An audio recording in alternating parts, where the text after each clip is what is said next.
Les néons au-dessus de moi bourdonnaient comme des guêpes en colère, leur lueur blanche et crue faisant pleurer mes yeux. Ou peut-être n'était-ce que les larmes que je retenais depuis 14 heures. Le fauteuil en vinyle sous moi grinçait alors que je bougeais, essayant de trouver une position qui ne fasse pas hurler de protestation mes chevilles gonflées. La salle d'attente de l'hôpital Saint-Michael sentait l'antiseptique et le désespoir, une combinaison avec laquelle j'étais devenue intimement familière au cours des 9 derniers mois. J'ai pressé ma paume contre mon ventre, sentant les contractions rythmiques et serrées qui m'avaient amené ici à 3 heures du matin. Seul, toujours seul maintenant. Les papiers du divorce avaient été finalisés il y a 6 mois. 6 mois depuis que Marcus m'avait regardé avec ses yeux froids et distants et m'avait dit qu'il ne pouvait plus faire ça. Il était parti avant que je puisse lui parler du bébé. Le temps que je rassemble le courage d'appeler, son numéro était débranché, son appartement vidé et ses comptes sur les réseaux sociaux supprimés. C'était comme s'il m'avait effacé, nous avait effacés, de toute son existence. Madame Chen, une infirmière aux yeux bienveillants et à l'épuisement marqué sur le visage, apparut dans l'encadrement de la porte. « Nous sommes prêts pour vous maintenant. » « C'est Miss Rivera », corrigeai-je doucement, me hissant sur mes pieds. Le nom me semblait étranger sur la langue maintenant, cette identité récupérée à laquelle j'étais revenu après le divorce. Sarah Rivera, pas Sarah Chen, pas Mrs. n'importe qui. La contraction m'a frappé comme un train de marchandises à mi-chemin du couloir, et je me suis agrippé au mur, respirant à travers la douleur, comme les vidéos YouTube me l'avaient appris. L'infirmière attendait patiemment, sa main sur mon coude, me stabilisant. « Premier bébé ?» demanda-t-elle. « Oui », le mot sortit dans un murmure à peine audible. La salle d'accouchement était trop lumineuse, trop froide, trop réelle. Ils m'ont mise dans une blouse d'hôpital, un truc humiliant et fin comme du papier qui s'attachait dans le dos, et m'ont branché à des moniteurs qui bipaient régulièrement, suivant les battements de cœur de mon bébé, notre bébé, le mien et celui de Marcus. Sauf qu'il ne le saurait jamais, ne s'en soucierait jamais, ne se montrerait jamais pour tenir cette petite vie que nous avions créée ensemble. « Est-ce que quelqu'un vient ?» demanda l'infirmière, jetant un coup d'œil à la chaise vide à côté de mon lit. « De la famille ? Le père ?» Je secouai la tête, incapable de parler, à cause de la boule dans ma gorge. Les heures se brouillèrent après cela. Douleur, pression et médecins murmurant entre eux dans un jargon médical que je ne pouvais pas analyser à travers la brume. Je me suis agrippé aux barrières du lit jusqu'à ce que mes articulations deviennent blanches, hurlant dans le vide de cette chambre stérile, souhaitant avoir quelqu'un, n'importe qui, pour me tenir la main à travers tout ça. Et puis, après ce qui sembla être une éternité d'agonie, je l'ai entendu, un cri, aigu, furieux et absolument parfait. « C'est une fille », annonça le médecin, tenant cette petite créature grouillante couverte de vernix et de sang. Une belle petite fille en bonne santé. Ils l'ont placée sur ma poitrine, et le monde s'est arrêté. Tout s'est arrêté. La douleur, la solitude, la peur. Tout s'est évanoui alors que je regardais son visage tout chiffonné, ses petits poings s'agitant dans l'air, ses yeux sombres qui finiraient par se fixer sur les miens. Elle était parfaite, absolument, impossiblement parfaite. « Salut, ma petite puce », murmurai-je, la voix brisée. « Je suis ta maman. C'est juste toi et moi maintenant, d'accord ? Juste toi et moi. » Mais j'avais tort. Tellement dévastatricement, terriblement tort. Le coup frappé à la porte de ma chambre de convalescence retentit 4 heures plus tard, juste au moment où j'avais enfin ma fille. Lily, j'avais décidé de l'appeler, au sein pour la téter. J'ai levé les yeux, m'attendant à une autre infirmière avec plus de formulaires à signer ou de médicaments à prendre. Au lieu de cela, Marcus se tenait dans l'encadrement de la porte. Il avait l'air du même. Cheveux sombres, coiffés parfaitement. Des vêtements de créateur qui coûtaient plus que mon loyer mensuel. Cette même mâchoire acérée que j'avais autrefois tracée avec mes doigts dans l'obscurité de notre chambre. Mais ses yeux étaient différents maintenant, plus durs, plus froids. Il y avait quelque chose de presque prédateur dans la façon dont il me regardait, tenant notre fille nouveau-née. Sarah, mon nom sonnait comme une accusation dans sa bouche. Comment as-tu... J'ai serré Lily plus fort contre ma poitrine, me sentant soudainement exposé dans ma blouse d'hôpital, mes cheveux collés par la sueur, mon corps encore endolori par le travail. Comment as-tu su que j'étais ici? Il entra dans la pièce, et je remarquai qu'il n'était pas seul. Une femme le suivait. Grande, blonde, portant des talons aiguilles, qui claquaient contre le linoléum comme un compte à rebours, vers quelque chose de terrible. Elle me regardait, avec un dégoût à peine dissimulé, son nez se fronçant comme si je sentais mauvais. « J'ai mes moyens, » dit Marcus, sa voix lisse et contrôlée, toujours si contrôlée. « Pensais-tu vraiment que tu pouvais me cacher ça? » Le cacher? Les mots sortirent comme un rire amer. « Tu es parti, Marcus. Tu as disparu. J'ai essayé de te joindre. C'est à moi. » Il désigna Lily, et quelque chose dans son ton fit glacer mon sang. Pas de l'amour, pas de l'émerveillement en voyant sa fille pour la première fois, juste de la propriété. « C'est ma fille. Elle n'est pas une possession, » dis-je, ma voix tremblante mais ferme.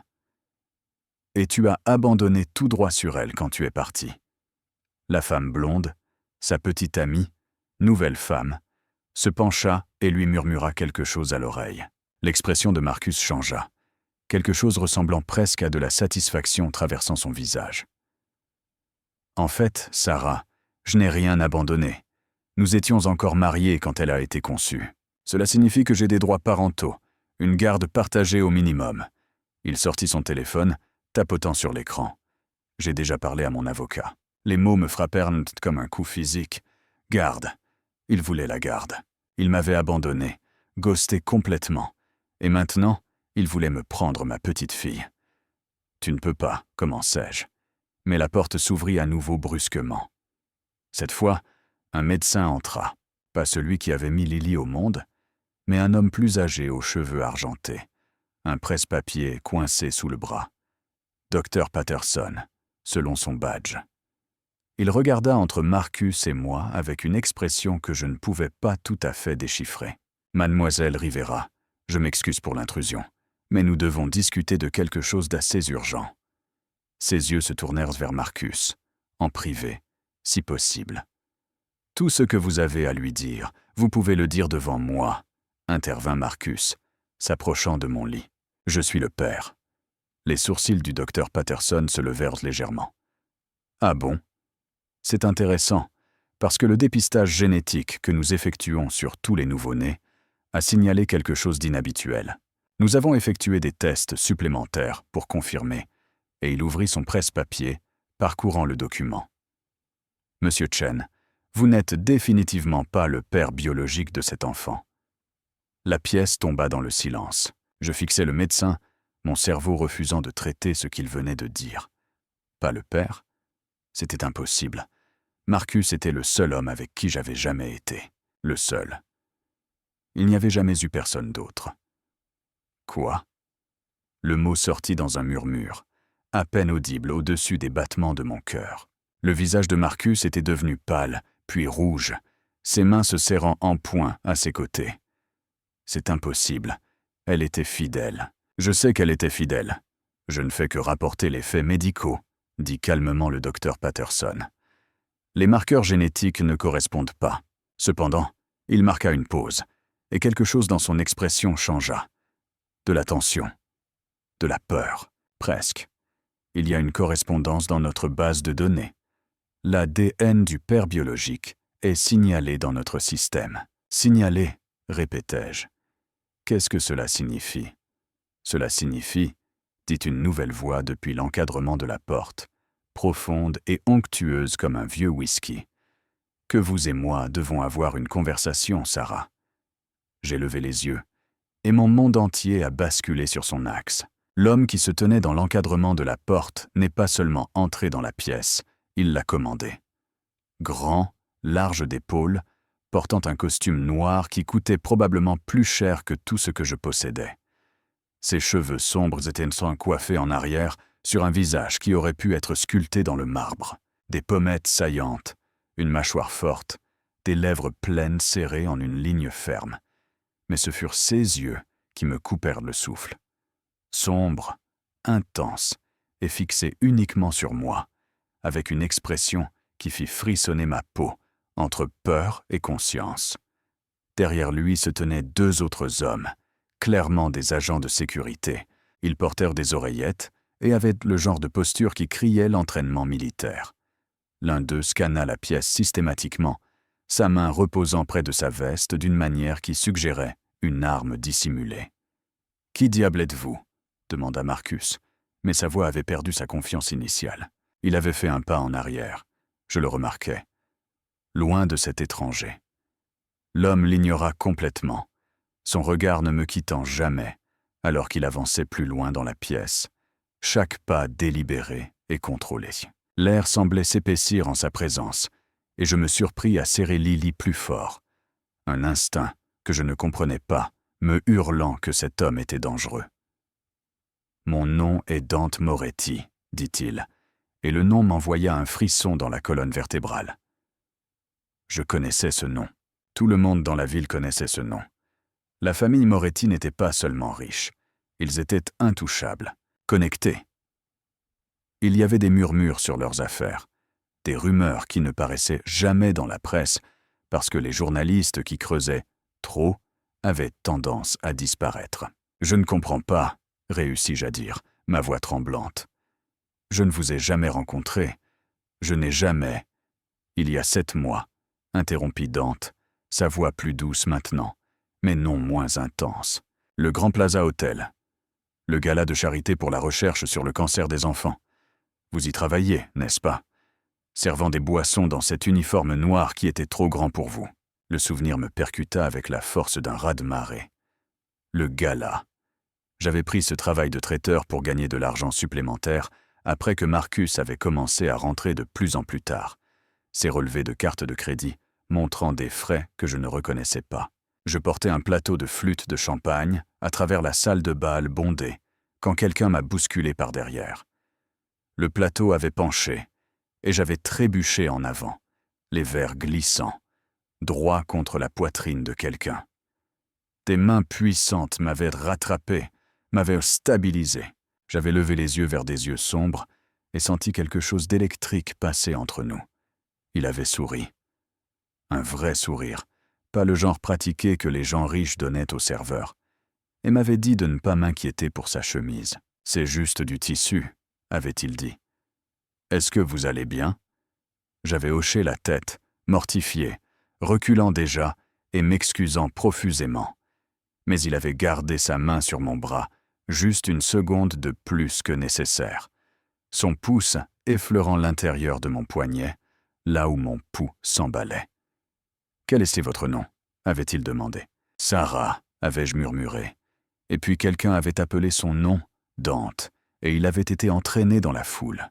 Je l'avais regardé partir, cet homme beau et puissant qui m'avait regardé comme si j'étais plus qu'une simple aide invisible dans un uniforme trop grand. Pour le reste de la nuit, j'avais senti ses yeux sur moi, suivant mes mouvements à travers la salle de bal. J'étais rentré chez Marcus cette nuit-là.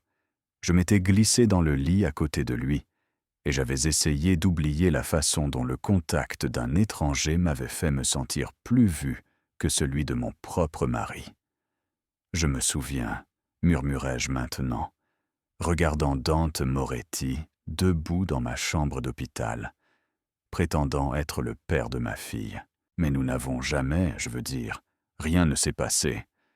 Vous m'avez juste rattrapé quand j'ai trébuché, c'est tout. Vraiment ? Ses yeux fixèrent les miens, et je vis quelque chose vaciller dans leur profondeur. Réfléchissez bien, Sarah. Réfléchissez à ce qui s'est passé après la fin du gala. Mon esprit s'emballa, des fragments de mémoire refaisant surface comme des débris après un naufrage. Le gala avait fini tard. J'avais été l'une des dernières serveuses à partir, épuisée et souffrant dans mes chaussures inconfortables. J'étais sorti par l'entrée arrière vers le parking, ma voiture étant garée dans le coin éloigné où les employés devaient se garer. Les pas derrière moi, la poigne soudaine sur mon bras, me faisant pivoter. Marcus, son haleine empestant l'alcool, ses yeux fous de quelque chose que je n'avais jamais vu auparavant. « Qui est-ce » avait-il exigé. « Qui est le gars que tu n'arrêtais pas de dévorer des yeux toute la nuit ?»« Personne, avais-je dit, confuse et effrayée. « Marcus, qu'est-ce que tu fais ?» Il m'avait traîné vers un couloir de service, et tout ce qui suivit fut fragmenté. Des cris, ses mains sur moi, rudes et en colère, moi essayant de me dégager. Et puis, plus rien. Un espace vide dans ma mémoire, comme si quelqu'un avait passé une gomme sur cette nuit. Je m'étais réveillé le lendemain matin dans mon propre lit, avec une migraine atroce et des bleus sur les bras que Marcus avait dit provenir du fait que je faisais ma dramatique et que j'étais tombé quand il avait essayé de me ramener à la maison, parce que j'avais trop bu. Mais je n'avais pas bu. Je ne buvais jamais lors des événements de traiteur. Je ne pouvais pas me permettre de perdre mon travail.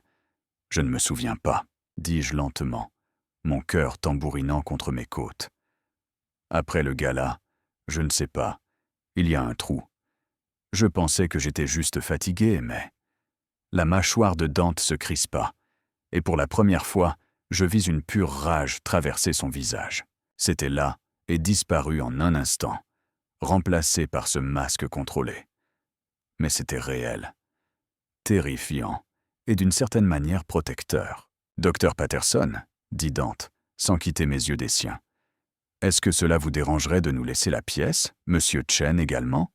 C'est une affaire privée. » Maintenant, attendez une minute, commença Marcus. Mais l'un des gardes de sécurité de Dante s'avança, sa seule présence suffisant à faire reculer Marcus. « L'hôpital a déjà confirmé que je suis le père biologique, » dit Dante, sa voix tombant dans quelque chose de froid et dangereux. « Ce qui signifie que vous n'avez aucune légitimité ici. Je vous suggère de partir avant que je ne fasse escorter par la sécurité. » Marcus me regarda, et je vis du calcul dans ses yeux. Il pesait ses options, essayant de comprendre comment tourner cela à son avantage. La femme blonde tira sur sa manche, murmurant d'urgence. « Ce n'est pas fini, » dit finalement Marcus, me pointant du doigt. « Tu vas le regretter, Sarah. Tu vas tout regretter. » Il sortit précipitamment, sa petite amie cliquetant derrière lui. Et soudain, la pièce sembla à la fois plus grande et plus petite. Juste moi, Lily dormant contre ma poitrine, et Dante Moretti, un homme dont je ne me souvenais pas, prétendant être le père de ma fille. Le docteur Patterson s'éclaircit la gorge. « Madame Rivera, voulez-vous que je reste ?» J'aurais dû dire oui. Chaque instinct que j'avais développé au cours des années à être prudente, à me protéger, me hurlait de garder le médecin dans la pièce. Mais quand je regardais Dante, je ne vis pas la même froideur que j'avais vue dans les yeux de Marcus. Je vis autre chose. Quelque chose de féroce et possessif, et entièrement focalisé sur moi et le bébé dans mes bras. « C'est bon, » m'entendis-je dire. « Vous pouvez y aller. » La porte se ferma avec un clic, et j'étais seul avec un étranger qui était apparemment le père de mon enfant. Un étranger dont je ne me souvenais pas avoir été proche. Un étranger dont le nom portait un poids, un danger et un pouvoir qui faisaient passer Marcus pour un enfant jouant à se déguiser. Dante s'approcha, et je trouvais que je ne pouvais plus respirer correctement. Il s'assit sur la chaise à côté de mon lit, ne me surplombant pas, ne m'oppressant pas, mais assez près pour que je puisse sentir son parfum. Cher, masculin, enivrant. « Je vais vous dire quelque chose, » dit-il calmement, ses yeux ne quittant jamais mon visage. « Et j'ai besoin que vous écoutiez très attentivement. Pouvez-vous faire cela pour moi, Sarah ?» Je hochai la tête, la gorge trop serrée pour parler. « Cette nuit-là, après le gala, votre mari vous a drogué. » Les mots restèrent suspendus dans l'air entre nous, lourds et impossibles. « Drogué ? Ce n'est pas... » commençai-je, mais Dante leva une main, me réduisant au silence d'un simple geste. La bague en or à son doigt accrocha la lumière crue de l'hôpital, et je remarquai le blason familial gravé dessus. Vieil argent. Vieux pouvoir. « Laissez-moi finir, » dit-il, et sa voix était plus douce maintenant, presque prudente, comme s'il avait peur que je me brise. Après que vous soyez sorti par l'entrée arrière, j'ai suivi. Pas pour. Il marqua une pause, semblant choisir ses mots avec soin. Je vous avais regardé toute la nuit. La façon dont vous bougiez dans cette salle de bal comme si vous essayiez d'être invisible. La façon dont vous sursautiez chaque fois que quelqu'un claquait des doigts pour une autre boisson. Et puis j'ai vu la façon dont votre mari vous a saisi. Mon estomac devint froid. Marcus m'avait saisi. Je me souvenais de ça au moins. La colère dans ses yeux. L'accusation. Je l'ai confronté, continua Dante, dans ce couloir de service. Je lui ai dit de retirer ses mains de vous. Il est devenu agressif. S'est mis à crier que vous étiez sa femme et que je devais m'occuper de mes affaires. Vous étiez à peine consciente à ce moment-là. Quoi qu'il vous ait donné, cela agissait vite. Pourquoi m'aurait-il drogué? La question sortit comme un murmure. Il était mon mari. S'il voulait me ramener à la maison, il pouvait juste... Parce qu'il était en colère, interrompit Dante. Et maintenant, sa voix portait une pointe de fureur qui me coupa le souffle. Jaloux. Il nous avait vus ensemble quand je vous ai rattrapé, avait vu la façon dont je vous regardais, la façon dont vous me regardiez, et il voulait vous punir pour ça. J'ai serré Lily plus fort, comme si son petit corps pouvait me protéger de ces terribles vérités. Elle bougea contre ma poitrine, émettant de petits gémissements dans son sommeil. Je vous ai prise de lui, dit Dante simplement. J'ai dit à ma sécurité de s'occuper de votre mari. Je vous ai mise dans ma voiture.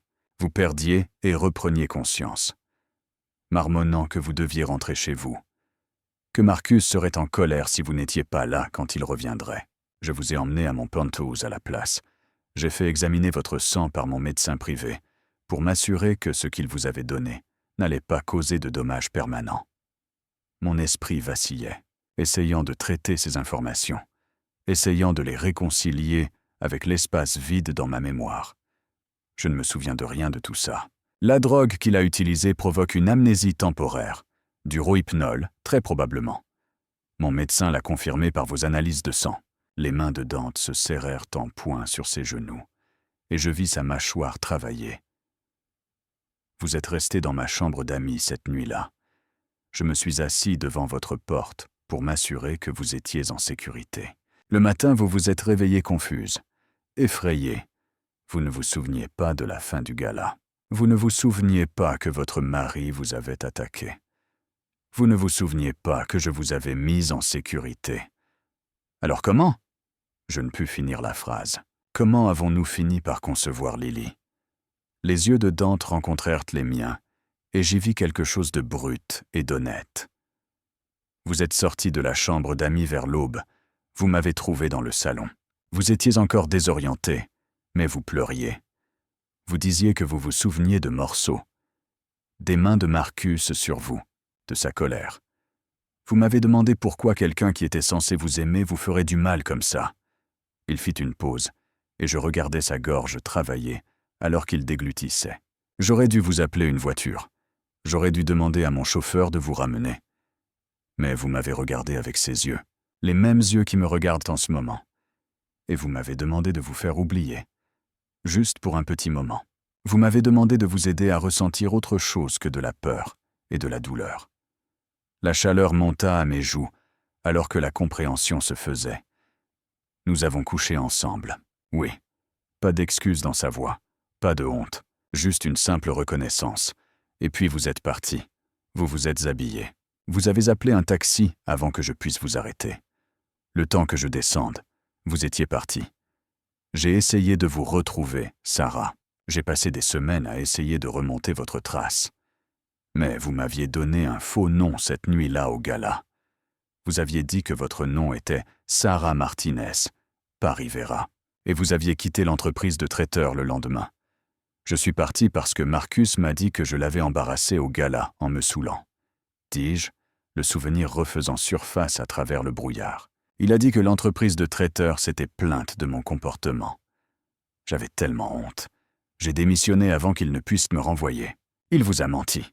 La voix de Dante était plate, dangereuse. Il vous a manipulé. Il vous a fait croire que vous étiez le problème, alors que c'était lui qui vous avait agressé. Le moniteur pour bébé à côté de mon lit bipait régulièrement. suivant le rythme cardiaque de Lily, me rappelant que cela ne concernait plus seulement moi. Cette petite personne dormant contre ma poitrine était le produit de cette nuit, de quelque chose dont je ne pouvais pas me souvenir, mais qui avait d'une manière ou d'une autre donné naissance à la chose la plus précieuse de mon monde. Alors, qu'est-ce qui se passe maintenant ? Demandai-je, ma voix à peine audible. Vous êtes son père, biologiquement. Mais je ne vous connais pas. Je ne me souviens pas avoir été avec vous. Et vous êtes. Je m'arrêtais. Pas sûr de comment articuler ce que je savais sur la famille Moretti sans l'accuser directement d'être impliqué dans le crime organisé. Je suis dangereux, finit Dante pour moi. Et il y avait quelque chose qui ressemblait presque à de l'amusement dans sa voix. Je suis lié à des choses que vous feriez mieux de ne pas connaître. Je ne suis pas un homme bon, Sarah. J'ai fait des choses qui vous feraient fuir, en hurlant si vous en connaissiez les détails. Mais il se pencha en avant, et sa main se leva lentement, me laissant le temps de me reculer. Comme je ne le fis pas, ses doigts effleurèrent les cheveux sombres de Lily, si doucement que mon cœur me fit mal. Mais c'est ma fille, et vous êtes la mère de mon enfant. Ce qui signifie que vous êtes toutes les deux sous ma protection maintenant, que vous le vouliez ou non. Je n'ai pas besoin de protection, dis-je, mais même moi, je pouvais entendre à quel point cela sonnait faible. Marcus m'avait déjà trouvé ici, m'avait déjà menacé. Et si ce que Dante disait était vrai, si Marcus m'avait drogué, agressé, alors de quoi d'autre était-il capable ? Votre ex-mari travaille pour la famille Volkov, dit Dante, et mon sang se glaça à ce nom. Les Volkov étaient la présence de la mafia russe dans la ville. Brutaux, impitoyables. Il est l'un de leurs blanchisseurs d'argent. Il l'est depuis 3 ans. C'est pour cela qu'il vous a quitté si soudainement. Il était relocalisé pour gérer un nouveau territoire pour eux. Mais il a fait une erreur. Il a détourné de l'argent qu'il n'était pas censé toucher. Et maintenant, il est désespéré. Quel est le rapport avec moi ? Les yeux de Dante étaient sombres et sérieux. Il pense que s'il peut prouver la paternité de votre fille, il pourra l'utiliser comme levier pour revenir dans les bonnes grâces des Volkov. Offrir son premier-né en garantie de sa dette. C'est barbare, mais c'est ainsi qu'ils opèrent. La nausée me submergea. Il vendrait sa propre fille ? Il n'est pas son père, corrigea Dante. Et il y avait de l'acier dans sa voix maintenant. C'est moi. Et personne, ni Marcus Chen, ni les Volkov, ni quiconque, ne va toucher à l'une de vous deux. Est-ce que vous me comprenez ? J'aurais dû être terrifié. Cet homme était en train de me dire essentiellement que j'étais désormais impliqué dans une sorte de guerre de gang, que ma fille, âgée de quelques heures, apprenant encore à respirer seule, était d'une manière ou d'une autre prise entre des hommes dangereux et leurs jeux dangereux. Mais au lieu de cela, en regardant l'expression féroce de Dante, en sentant la fureur protectrice émanant de lui, je me suis senti en sécurité. Pour la première fois depuis que j'avais vu ces papiers du divorce, pour la première fois depuis que j'avais réalisé que j'allais être une mère célibataire, pour la première fois depuis que Marcus était entré dans cette chambre d'hôpital avec de la propriété dans les yeux, j'avais l'impression que quelqu'un était réellement de mon côté. Je ne comprends rien à tout ça, avouai-je, ma voix craquant. Hier, je pensais que j'étais juste une mère célibataire divorcée et fauchée, sur le point d'élever un bébé seul. Maintenant, vous me dites que j'ai été drogué et agressé par mon propre mari, que j'ai couché avec un homme dont je ne me souviens pas, et que ma fille est d'une certaine manière précieuse pour la mafia russe. Je sais que c'est accablant. La main de Dante passa des cheveux de Lily à mon bras, son contact chaud à travers la fine blouse d'hôpital. Mais j'ai besoin que vous me fassiez confiance, Sarah, juste pour l'instant. Juste jusqu'à ce que je puisse vous emmener quelque part en sécurité.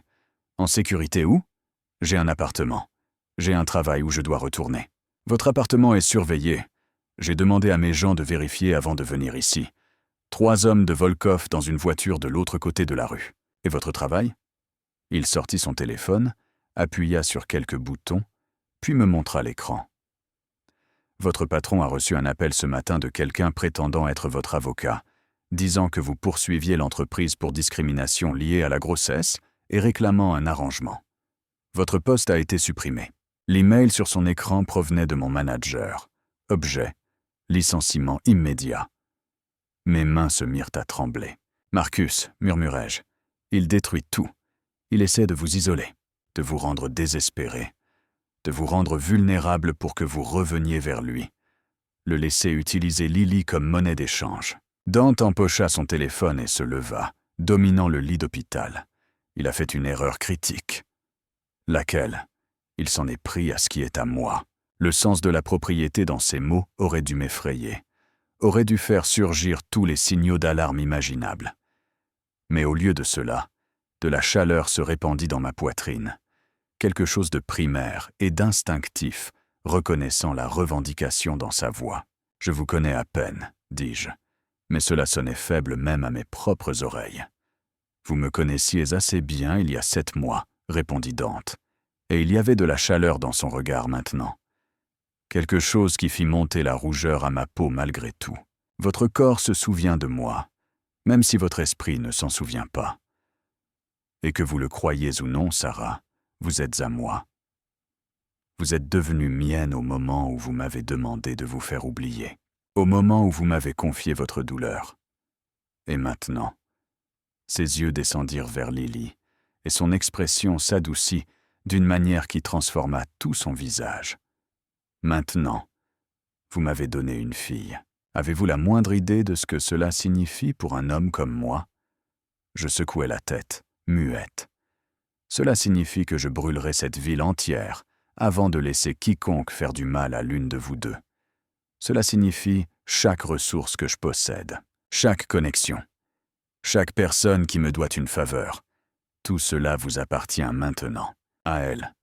Il tendit la main à nouveau, et cette fois son pouce traça le contour de ma pommette, essuyant une larme que je n'avais pas réalisé être tombée. Vous n'avez pas à m'aimer, vous n'avez même pas à m'apprécier.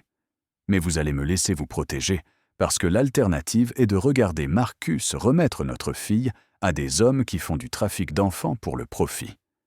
La réalité brutale de ces mots me frappa comme un coup physique. Ce n'était pas un film romantique où tout finirait par s'arranger. C'était la vraie vie, avec de vrais monstres. Et ma petite fille était prise entre les feux croisés d'hommes dangereux et de leurs jeux dangereux. « D'accord, » m'entendis-je dire. « D'accord. Qu'est-ce qu'on fait ?»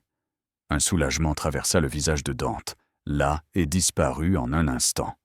« D'abord, vous allez rester ici cette nuit. J'aurai de la sécurité devant votre porte. Personne n'entre à l'exception du personnel médical que j'ai personnellement vérifié. Demain matin, je vous déplace dans l'une de mes propriétés, quelque part de sûr, de sécurisé, où Marcus ne pourra pas vous trouver. Et après, je m'occupe de votre ex-mari. » La façon dont il le dit, froide, finale, me fit me demander exactement ce que s'occuper signifiait dans le monde de Dante Moretti. Mais ce n'est pas quelque chose dont vous devez vous inquiéter. Votre seul travail est de vous concentrer sur votre guérison et de prendre soin de notre fille. Notre fille. Il n'arrêtait pas de dire ça, revendiquant Lily comme la sienne sans hésitation, sans question. Et malgré tout, malgré la folie de toute cette situation, je trouvais que je voulais qu'il continue de le dire. Je voulais croire que je n'étais plus seul.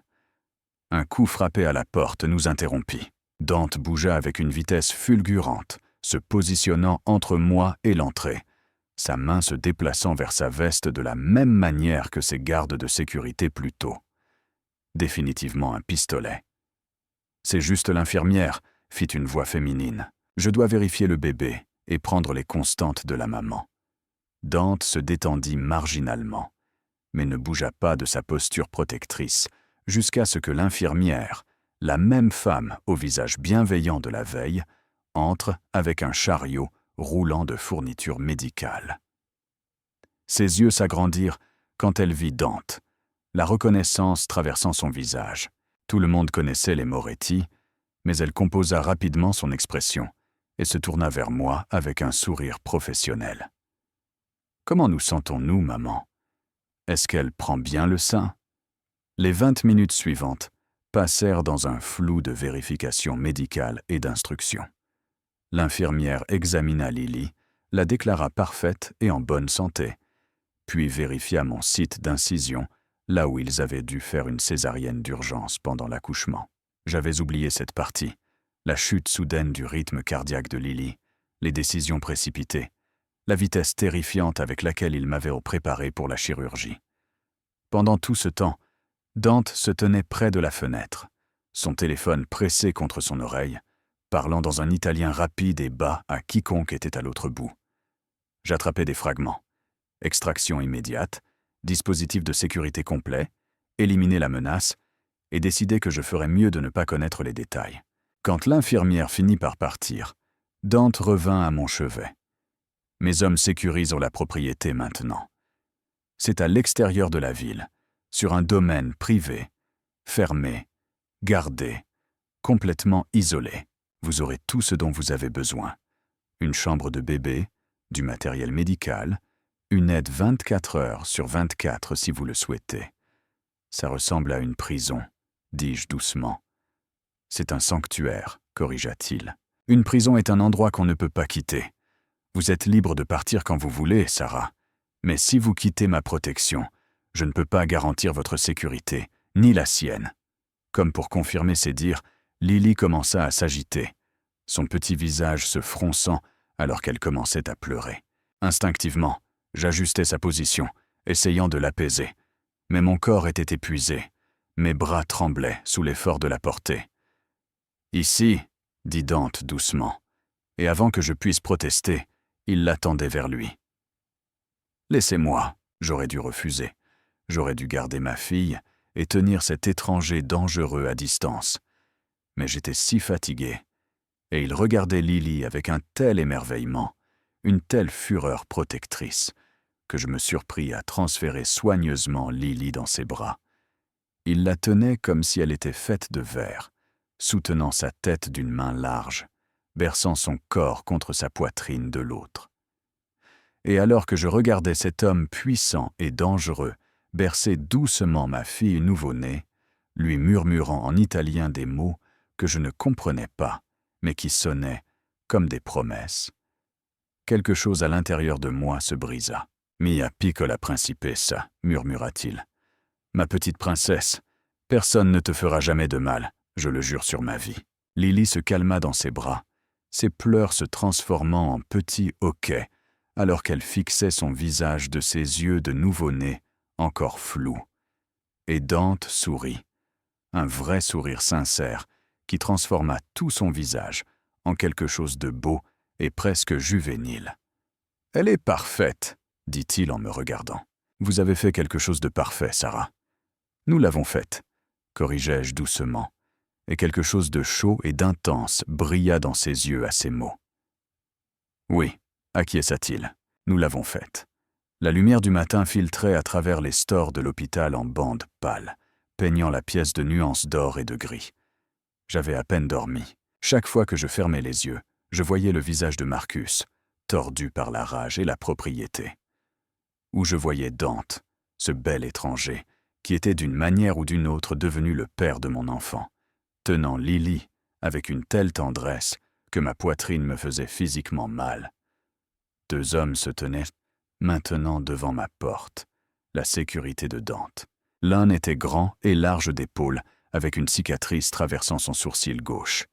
L'autre était plus svelte, plus jeune, mais ses yeux possédaient le genre de vigilance qui suggérait un entraînement militaire. Chaque fois qu'une infirmière s'approchait, ils vérifiaient les badges, parlaient dans leurs oreillettes, confirmaient l'autorisation avant de permettre l'entrée. Cela aurait dû sembler étouffant. Au lieu de cela, c'était comme la première respiration complète que je prenais depuis des mois. Lily tétait avec contentement à mon sein, ses petits doigts étalés contre ma peau. La consultante en lactation était passée 1 heure plus tôt, nous avait déclaré être une paire parfaite et était partie avec un rappel joyeux de rester hydratée. Comme si l'hydratation était ma plus grande préoccupation en ce moment. Mon téléphone, que j'avais mis en sourdine après le 10e appel d'un numéro inconnu, trônait sur la table de chevet comme une bombe à retardement. 43 appels manqués depuis hier, 17 messages vocaux, des dizaines de textos que j'avais trop peur de lire. « Votre téléphone a vibré toute la matinée. dit l'une des infirmières pendant sa vérification des constantes. Elle était différente de la femme au visage bienveillant de la veille, plus jeune, avec des yeux vifs qui captaient tout. « Voulez-vous que je l'éteigne pour vous ?»« S'il vous plaît, » murmurai-je. Elle l'éteignit avec des mouvements efficaces, puis fit une pause. « Mrs. Rivera, cet homme qui était ici hier, Monsieur Moretti, mon cousin travaille pour sa famille, dit qu'il est dur mais juste. Dit que s'il vous protège, vous êtes probablement plus en sécurité que le président. » Je ne savais pas comment répondre à cela, alors je me contentais de hocher la tête. Elle me donna un sourire complice et partit, tirant la porte derrière elle. Dante arriva à 9 heures exactement, ayant l'air de sortir d'un magazine de mode malgré l'heure matinale. Un costume différent, gris anthracite cette fois, avec une chemise noire en dessous qui rendait ses yeux sombres encore plus intenses. Ses cheveux étaient encore humides d'une douche, et j'attrapais l'odeur de son parfum alors qu'il s'approchait du lit. « Comment vous sentez-vous » demanda-t-il, son regard passant de moi à Lily et inversement. Endolorie, confuse, terrifiée, avouai-je, faites votre choix. Un fantôme de sourire effleura ses lèvres. Toutes des réponses raisonnables. Il tira la chaise plus près, s'y installant avec le genre de grâce qui suggérait qu'il était à l'aise n'importe où, dans n'importe quelle situation. Le médecin dit que vous pouvez sortir cet après-midi. J'ai organisé une ambulance privée pour vous transporter au domaine. Une ambulance ? Je peux marcher. Vous avez subi une chirurgie majeure il y a moins de 24 heures, interrompit Dante doucement. Et moins il y a de gens qui vous voient pourtant. Non, et non en donnant de voix partir, mieux c'est. Marcus a des gens qui surveillent les entrées principales. Nous sortons par l'entrée de service dans un véhicule de transport médical. Il s'attendra à une voiture ordinaire.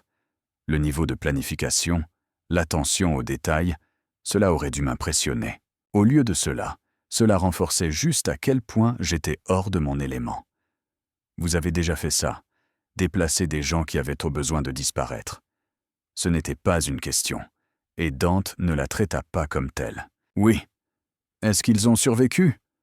Les mots sortirent avant que je ne puisse les arrêter. Les gens que vous avez déplacés, est-ce qu'ils ont réussi ? Son expression devint sérieuse. Ceux qui ont suivi mes instructions ? Oui. Ceux qui pensaient savoir mieux, qui ont essayé de contacter de vieux amis ou de retourner à leur ancienne vie. Il marqua une pause significative. Pas tous. La peur s'enroula dans mon estomac, froide et tranchante. C'est censé me rassurer. C'est censé vous faire comprendre les enjeux. Dante se pencha en avant, ses coudes reposant sur ses genoux, se rapprochant de là où j'étais assise sur le lit d'hôpital. J'ai besoin que vous soyez intelligente à ce sujet, Sarah. Cela signifie pas d'appels téléphoniques aux amis, pas de publications sur les réseaux sociaux, pas de tentative de maintenir votre ancienne vie. Pour les prochaines semaines, peut-être plus longtemps, vous n'existez que là où je peux vous protéger. Et après ? Je passai Lily sur mon épaule, lui tapotant doucement le dos pour lui faire son rot. Est-ce que je me cache juste pour toujours ? Est-ce qu'elle grandit dans une sorte de complexe, sans jamais connaître une vie normale ? Après, nous nous occupons de Marcus de façon permanente. Et la façon dont il le dit, si factuelle, si finale, m'envoya des frissons dans la colonne vertébrale. Une fois qu'il ne sera plus une menace, vous pourrez décider quel genre de vie vous voulez. Mais en ce moment, la survie passe en premier. Tout le reste est secondaire. Lily laissa échapper un petit rot, et malgré tout, je me surpris à sourire. Un son si normal, si banal, au milieu de cette conversation folle sur la protection mafieuse et les solutions permanentes. L'expression de Dante s'adoucit alors qu'il nous regardait. Puis-je la tenir encore une fois ? J'hésitai juste un instant, avant de transférer soigneusement Lily dans ses bras tendus. Il la berça avec la même certitude douce que la veille, sa main large sachant exactement comment soutenir son petit corps. Elle émit un petit son de contentement, son visage se tournant vers sa poitrine, comme si elle cherchait de la chaleur. « Elle vous fait confiance », observai-je calmement. « Les bébés ont de bons instincts », répondit Dante, ne quittant pas des yeux le visage de Lily. « Ils savent qui leur veut du mal et qui les protégera. » Son pouce traça la courbe de sa joue. Si prudent, si tendre. Elle va tout avoir, Sarah. Les meilleures écoles, les meilleures opportunités.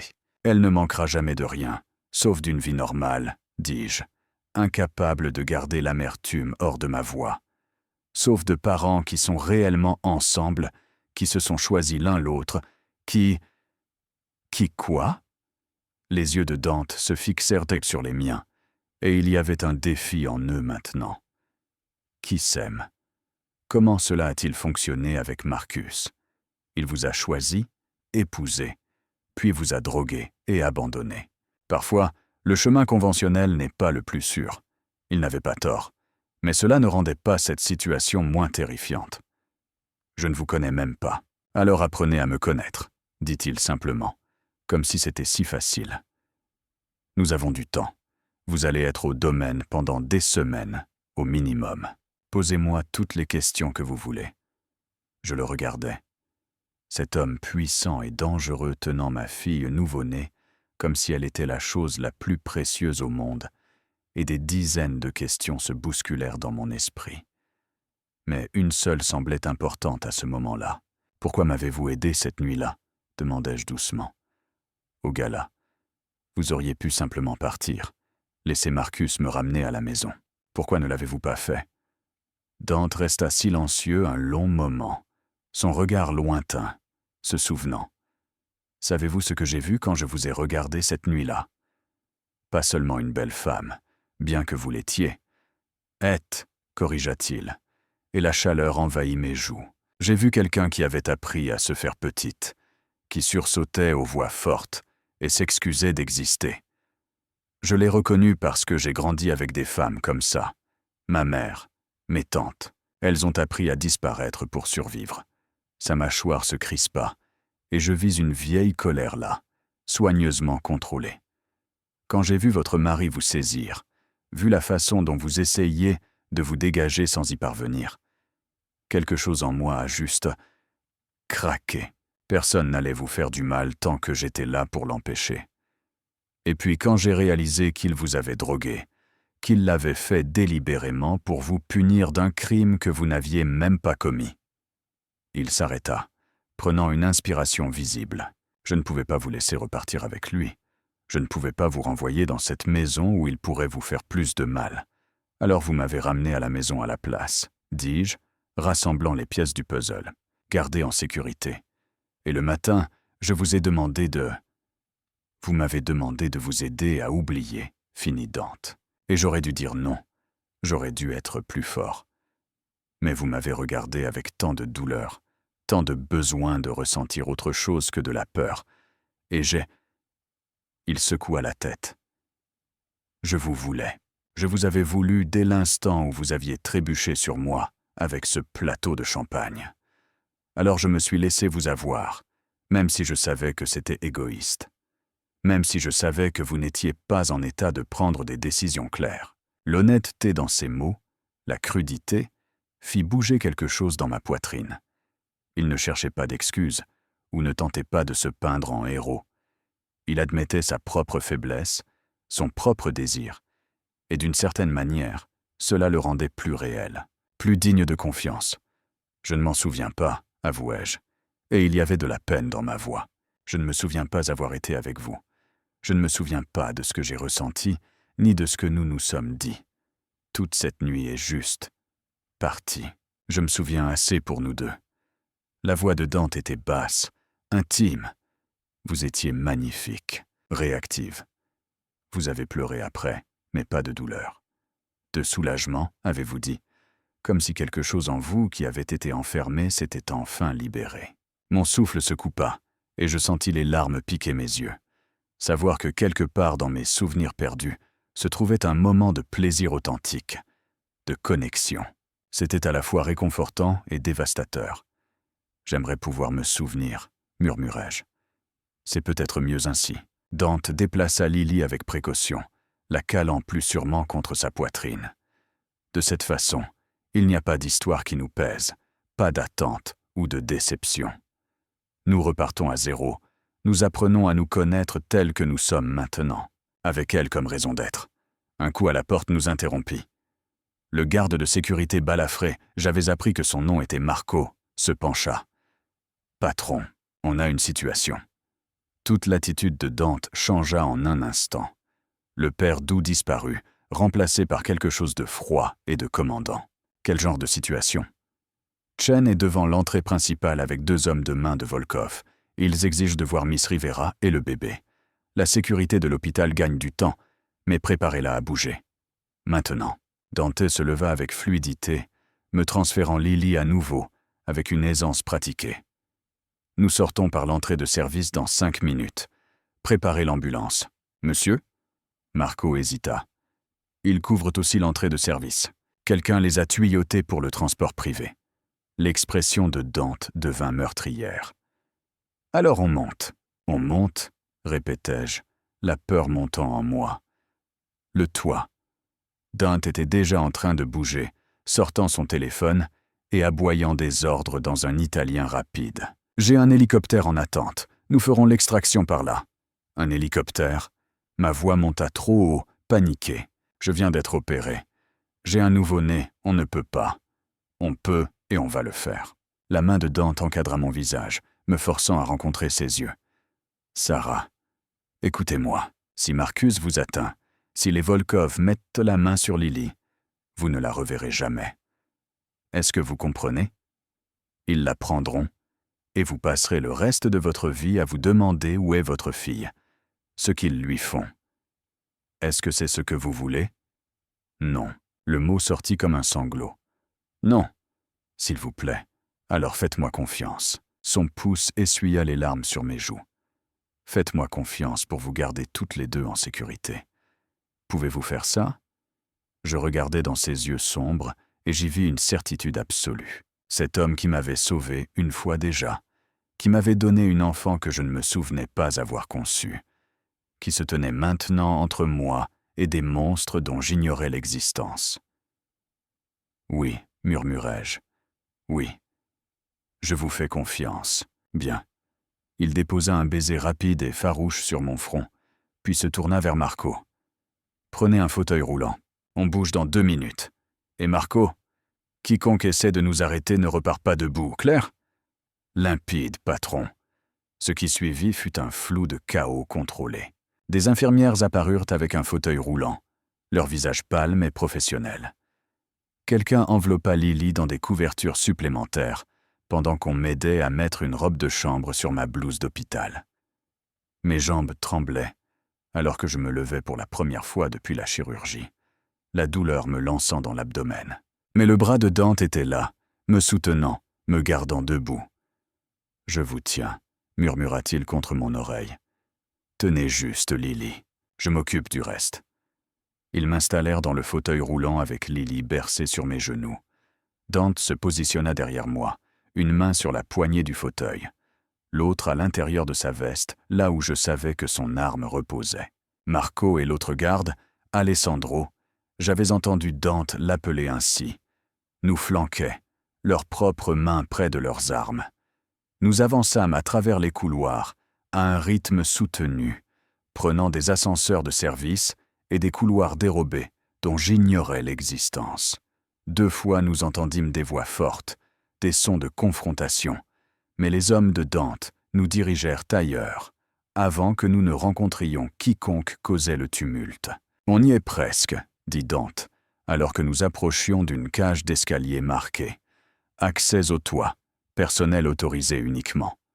Vous vous en sortez très bien, Sarah. Encore un petit effort. » La montée fut une torture. Même si Dante me souleva du fauteuil et me porta pendant que Marco portait Lily, chaque secousse envoyait une agonie à travers mon site chirurgical. Je mordis ma lèvre pour ne pas crier, goûtant le sang. Me concentrant sur la petite forme de ma fille et la prise prudente de Marco, la porte d'accès au toit s'ouvrit brusquement, et soudain, nous étions dehors. Le soleil matinal était d'une luminosité aveuglante après les couloirs sombres de l'hôpital. Le vent fouettait autour de nous, froid et cinglant, me faisant haleter. Et là, au centre du toit, se trouvait un hélicoptère noir profilé, ses rotors tournant déjà. « Allez, allez, allez !» hurla Dante par-dessus le bruit, et nous courions. Ou plutôt, il courait en nous portant. La porte de l'hélicoptère glissa, et des mains se tendirent pour nous aider à monter. Dante me jeta presque sur un siège, puis prit Lily des mains de Marco et la sécurisa dans une nacelle spécialisée pour nourrissons qui était déjà sanglée. « Patron, on a de la compagnie !» cria Alessandro, et je regardai en arrière pour voir la porte d'accès au toit s'ouvrir avec fracas. Marcus émergea, flanqué de 2 hommes massifs en costume sombre. Même à cette distance, je pouvais voir la rage sur son visage. L'arme de Dante fut sortie en un clin d'œil, braquée sur les hommes qui approchaient. « Faites-nous décoller. » Maintenant. Le pilote n'eut pas besoin de se le faire dire 2 fois.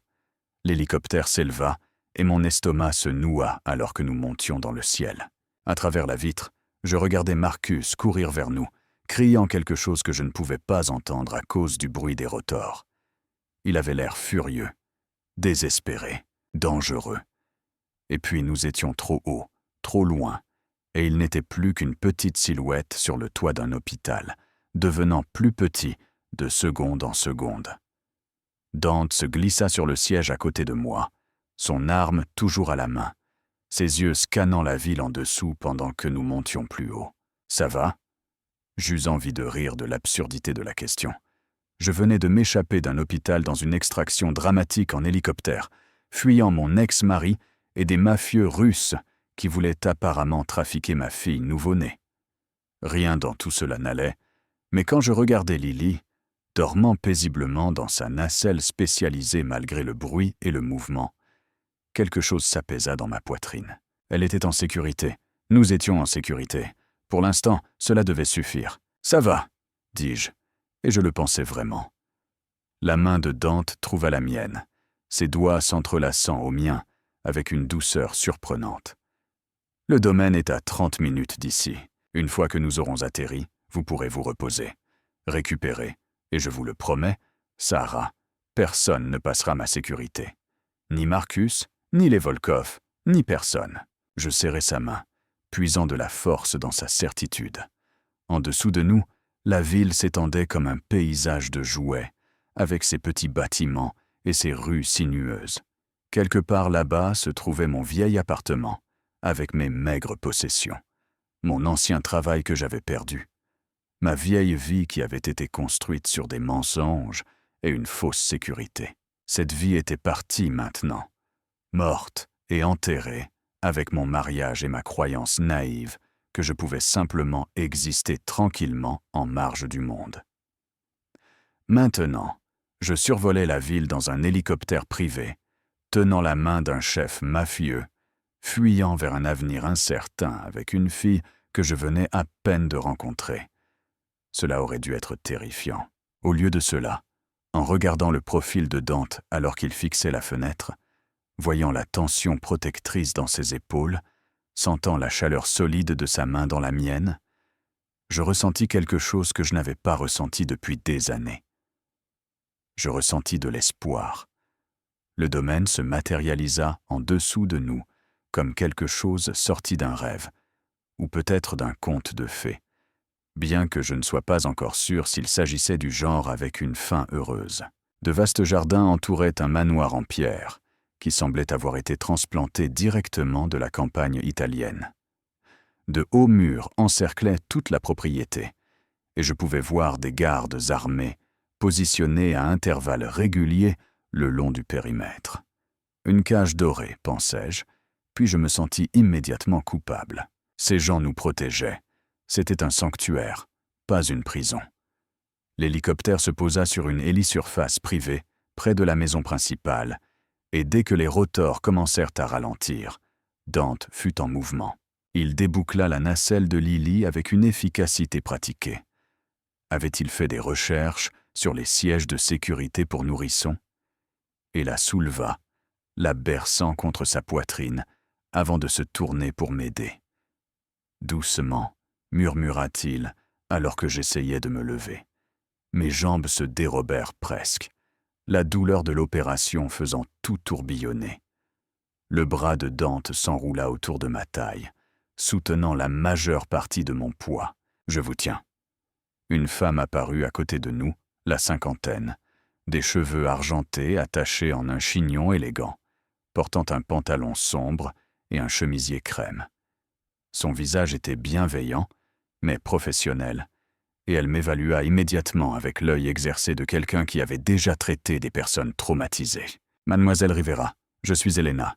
Je coordonnerai vos soins pendant que vous serez ici. » Sa voix portait un léger accent italien. « Nous avons préparé une suite médicale au premier étage. Pas d'escalier à monter pour vous.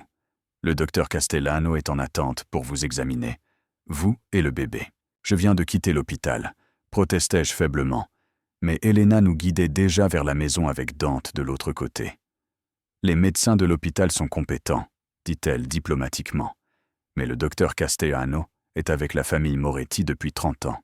Il s'assurera que vous guérissez correctement et que le bébé n'a pas été stressé par ce départ peu conventionnel.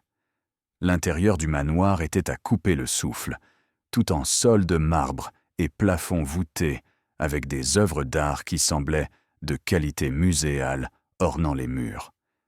Mais Elena nous mena rapidement à travers cette grandeur vers une aile qui semblait plus intime, plus habitée. Elle ouvrit une porte pour révéler une suite spacieuse qui réussissait d'une manière ou d'une autre à être à la fois luxueuse et confortable. Un lit de qualité hospitalière dominait un coin, mais il y avait aussi un canapé moelleux, un fauteuil à bascule près de la fenêtre, et, mon souffle se coupa, une zone de nurserie entièrement équipée avec un berceau blanc, une table à langer et des étagères remplies de couches, de vêtements et de fournitures. « Comment ?» commençai-je, mais Dante répondit avant que je ne puisse finir. « J'ai fait travailler des gens là-dessus depuis hier, dit-il, me déposant doucement sur le lit. Tout ce dont vous pourriez avoir besoin pour les prochains mois. S'il manque quelque chose, dites-le à Elena, et elle l'acquérera. » Un homme entra portant une sacoche médicale noire. Le docteur Castellano, probablement. Il était plus âgé, avec des cheveux argentés et des lunettes à monture métallique, mais ses mains étaient stables alors qu'il s'approchait. « Monsieur Moretti », salua-t-il Dante d'un hochement de tête respectueux, puis se tourna vers moi avec un sourire chaleureux. « Madame Rivera, félicitations pour votre fille. Maintenant, assurons-nous que vous êtes toutes les deux en bonne santé, voulez-vous » L'examen fut approfondi, mais doux. Le docteur, Castellano vérifia mon incision, posa des questions sur les niveaux de douleur et de saignement, et sembla satisfait de mes réponses. Puis il tourna son attention vers Lily, effectuant une évaluation complète du nouveau-né, pendant que Dante rôdait à proximité comme un faucon anxieux. « Elle est parfaite », prononça enfin le médecin. Rythme cardiaque solide, bon réflexe, excellente couleur. Le trajet en hélicoptère ne semble pas l'avoir affecté du tout. Une petite résiliente, comme sa mère, dit Dante doucement, et je sentis la chaleur monter à mes joues. Le docteur Castellano laissa des instructions de soins détaillées à Elena, ainsi que des ordonnances pour la gestion de ma douleur et des antibiotiques pour prévenir l'infection. Après son départ, Elena me montra la salle de bain, équipée d'une douche à l'italienne avec des barres de sécurité et un banc intégré, et m'aida à me changer pour un pyjama doux qui ne venait certainement pas de mon appartement. « Monsieur Moretti a fait venir cela de Milan », expliqua Elena quand elle me vit examiner l'étiquette de créateur. « Il voulait que vous soyez à l'aise. »« Ça a probablement coûté plus que mon loyer mensuel, » murmurai-je, passant mes doigts sur le tissu en soie. Le sourire d'Elena recelait des secrets. « Monsieur Moretti ne fait rien à moitié, vous l'apprendrez vite. » Une fois que je fus installé dans mon lit avec Lily tétée avec contentement, Elena s'excusa, me laissant seul avec Dante. Il avait retiré sa veste et relevé ses manches de chemise, ce qui le rendait légèrement moins intimidant, mais pas moins puissant. Il se tenait près de la fenêtre, regardant les jardins, son téléphone pressé contre son oreille, alors qu'il parlait dans un italien rapide. J'attrapais des fragments. Chen, Volkov, solution permanente. Et décidai que je ne voulais pas connaître les détails. Quoique Dante planifiait pour Marcus, il valait probablement mieux que je maintienne une dénégation plausible. Il mit fin à l'appel et se tourna pour me trouver en train de l'observer. « Vous devriez vous reposer. Vous avez traversé l'enfer au cours des dernières 24 heures. Je ne pense pas pouvoir dormir, avouai-je. Chaque fois que je ferme les yeux, je vois le visage de Marcus sur ce toit, où je pense à ce qui aurait pu arriver si nous ne nous étions pas échappés.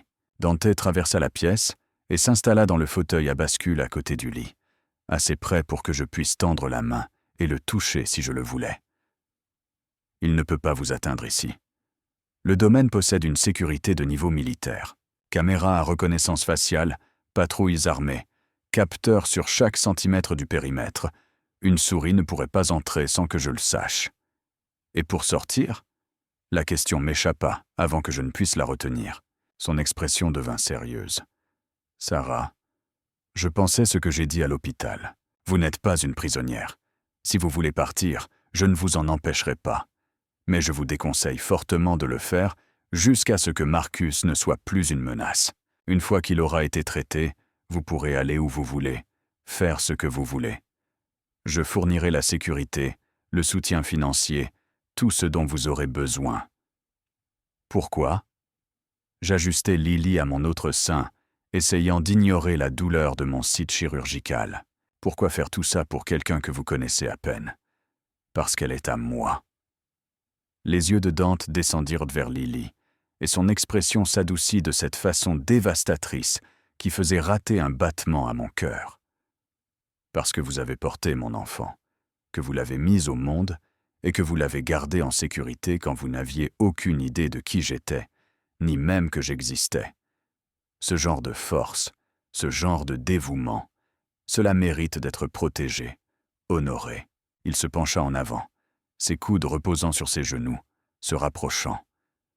Et parce que quand je pense à ce que Marcus vous a fait, quand je me souviens vous avoir trouvé à peine consciente dans ce couloir, sachant qu'il avait drogué sa propre femme juste pour la punir d'un affront imaginaire, ses mains se serrèrent en poing. Personne qui ferait cela à un autre être humain ne mérite de vivre, encore moins d'avoir accès à un enfant. La froide finalité de sa voix m'envoya des frissons dans le dos. « Vous allez le tuer. » Ce n'était pas une question, mais Dante répondit quand même. « Je vais m'assurer qu'il ne vous fasse plus jamais de mal. Ce que cela implique est mieux laissé non dit. » J'aurais dû être horrifié. J'aurais dû reculer devant cet aveu de violence planifiée. Mais tout ce que je ressentis fut un terrible et honteux soulagement. Marcus avait hanté ma vie pendant trop longtemps. D'abord comme le mari devenu de plus en plus contrôlant et froid, puis comme l'ex qui m'avait abandonné, et maintenant comme la menace planant sur la tête de ma fille. Si Dante pouvait faire disparaître cette menace... « Je suis une personne terrible, murmurai-je. Je devrais vous dire de ne pas faire ça.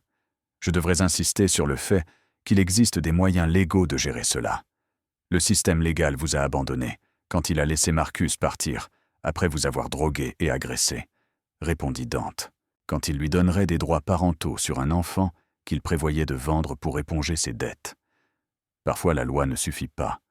Parfois la justice nécessite des mains plus sales. Lily finit de téter et je la soulevai sur mon épaule, lui tapotant le dos doucement. Dante se leva et s'approcha, sa main venant caresser ses cheveux sombres. « Elle a votre nez, » observa-t-il doucement. « Et vos yeux, » répliquai-je. « Je l'ai remarqué ce matin, cette même intensité sombre. Que Dieu nous aide tous si elle hérite de mon tempérament, » dit Dante avec un léger sourire. J'étais un cauchemar étant enfant. Ma mère disait que j'étais sorti du ventre en argumentant. C'était la première chose personnelle qu'il partageait et qui n'était pas directement liée à la crise que nous traversions. Je me surpris à avoir faim d'en savoir plus, de détails qui m'aideraient à comprendre cet homme qui avait si radicalement bouleversé ma vie. « Parlez-moi de votre famille, » dis-je, « votre mère, votre enfance. » L'expression de Dante devint lointaine, se souvenant. Ma mère était française, Marie Dubois. Elle a rencontré mon père quand elle travaillait comme traductrice à Rome. Il était déjà bien ancré dans les affaires familiales à l'époque, mais elle s'en moquait. Elle disait qu'elle voyait l'homme derrière la réputation. Il fit une pause. « Elle est morte quand j'avais 12 ans, d'un cancer. »« Je suis désolé, » dis-je doucement. Mon père ne s'en est jamais remis. Il est devenu plus dur, plus froid. Il s'est jeté à corps perdu dans le travail, dans l'expansion de l'influence familiale. Je l'ai à peine vu après cela. J'ai été élevé principalement par mon oncle Salvatore et une succession de tuteurs et de gardes du corps. Sa mâchoire se crispa. J'ai juré que je ne serais jamais comme lui. Si jamais j'avais une famille, je serais présent, impliqué. Je ne laisserais pas le travail tout consumé. « C'est pour cela que vous êtes ici ?» demandai-je. « Au lieu de gérer Marcus vous-même ?»« Marco et Alessandro sont plus que capables de gérer cette situation, » répondit Dante.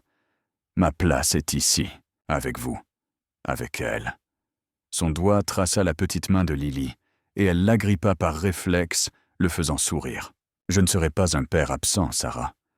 Je sais que cette situation est loin d'être conventionnelle, mais je pensais ce que j'ai dit.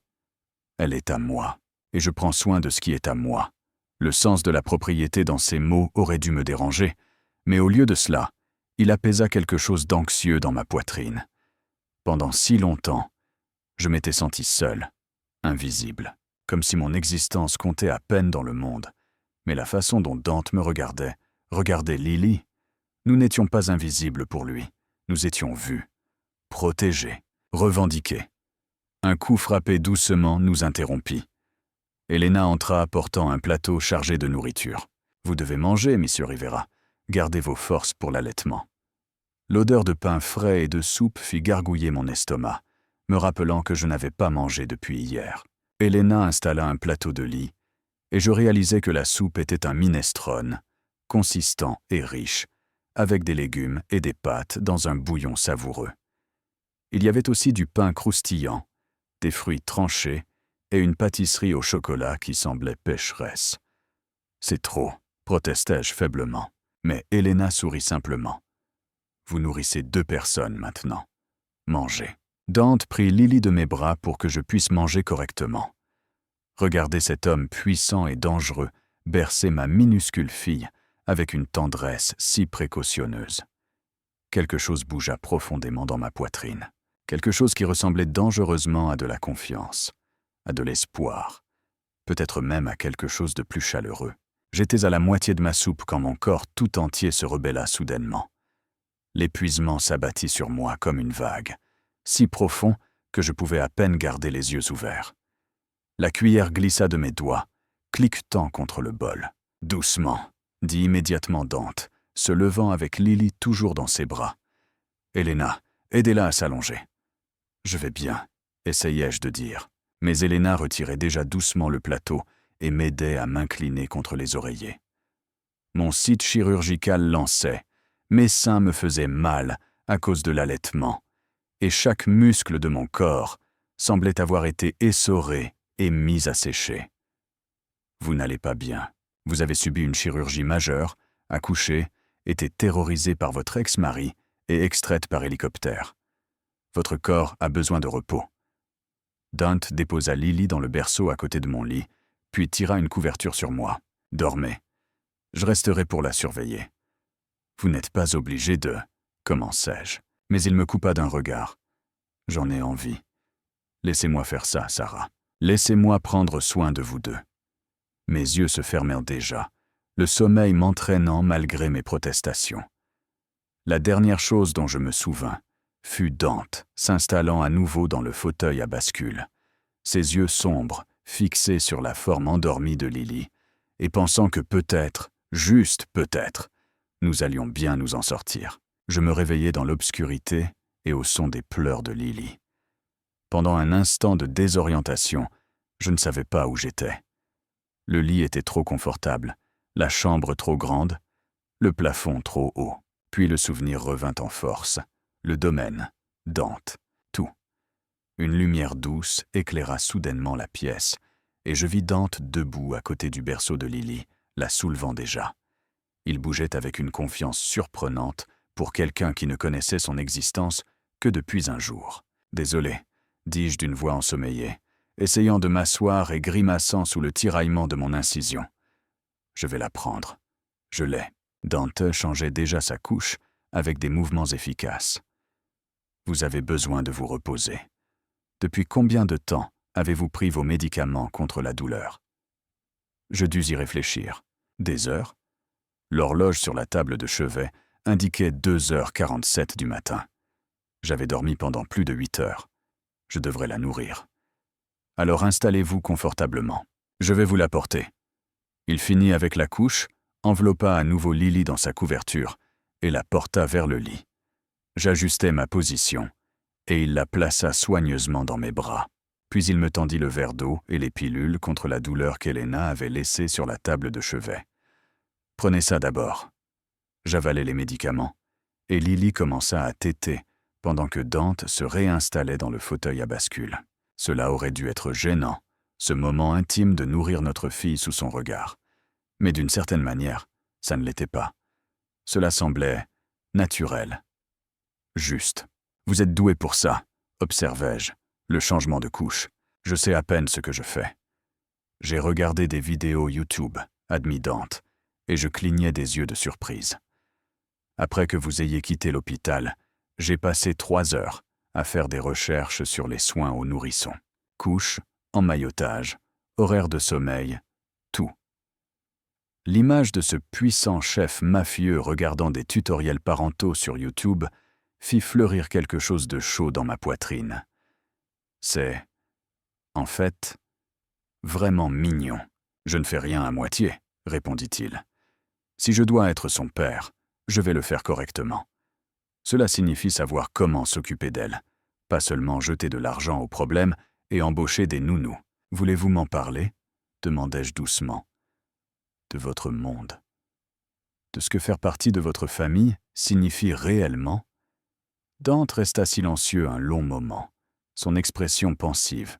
Mon monde est compliqué, dangereux, construit sur des traditions qui remontent à des générations et des codes d'honneur que les étrangers ne comprennent pas.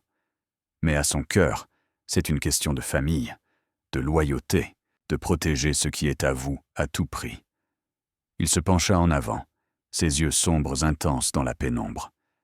La famille Moretti opère dans cette ville depuis plus d'1 siècle.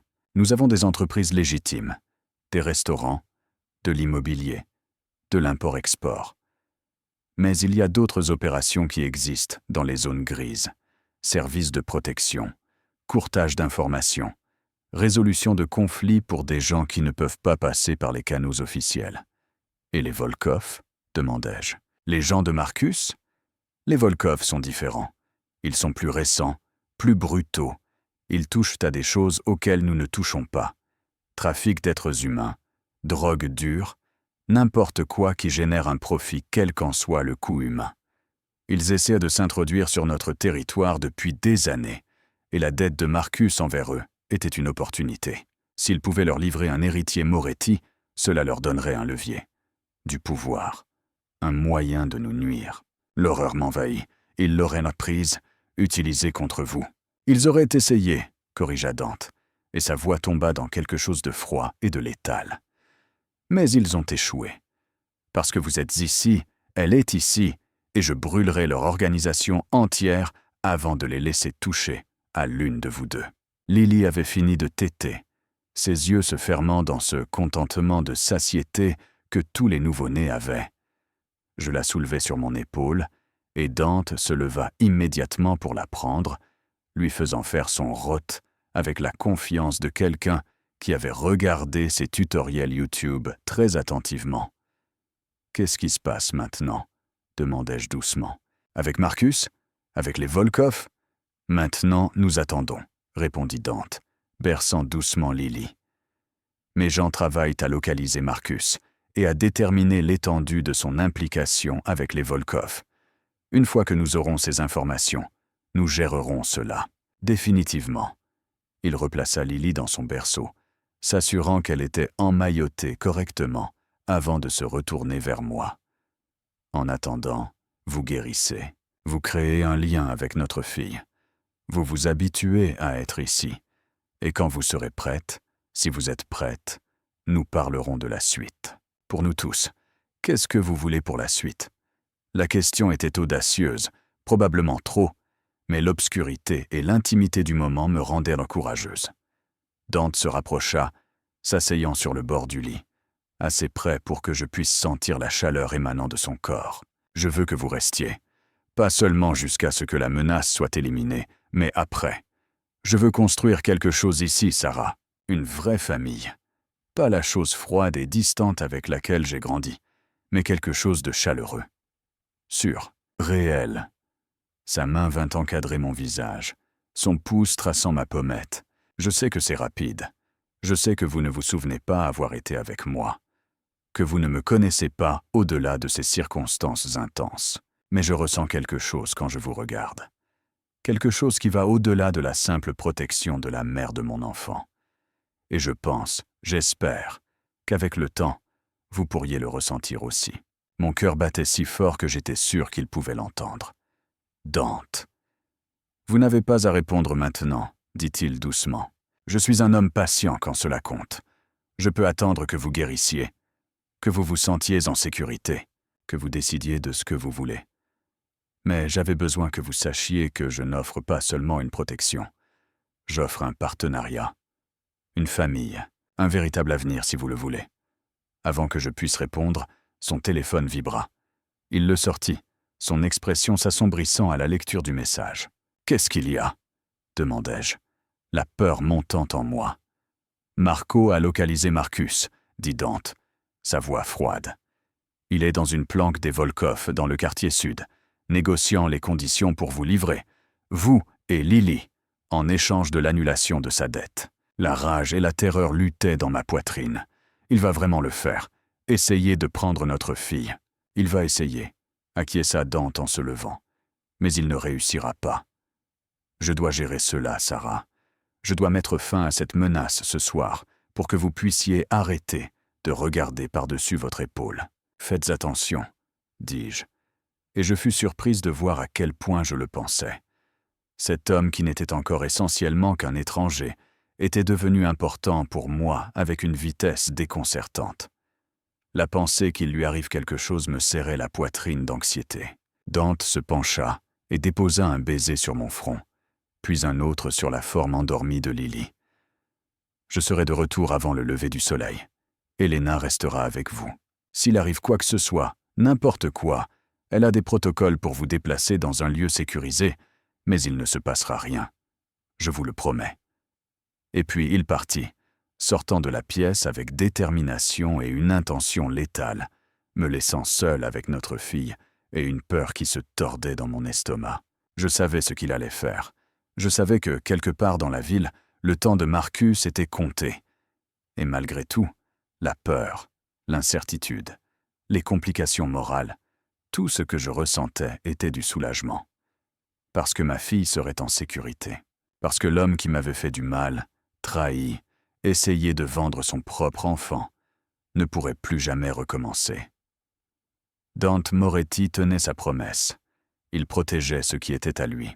L'aube se leva sur le domaine dans des nuances de rose et d'or, peignant les jardins d'une lumière douce qui aurait dû être paisible.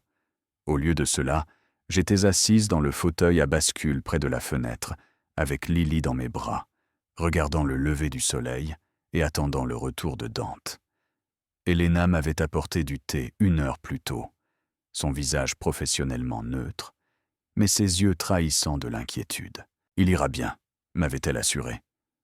Monsieur Moretti rentre toujours à la maison, mais j'avais entendu l'insistance sur le toujours, la légère hésitation qui suggérait qu'il y avait eu des moments critiques, des fois où rentrer n'était pas garanti.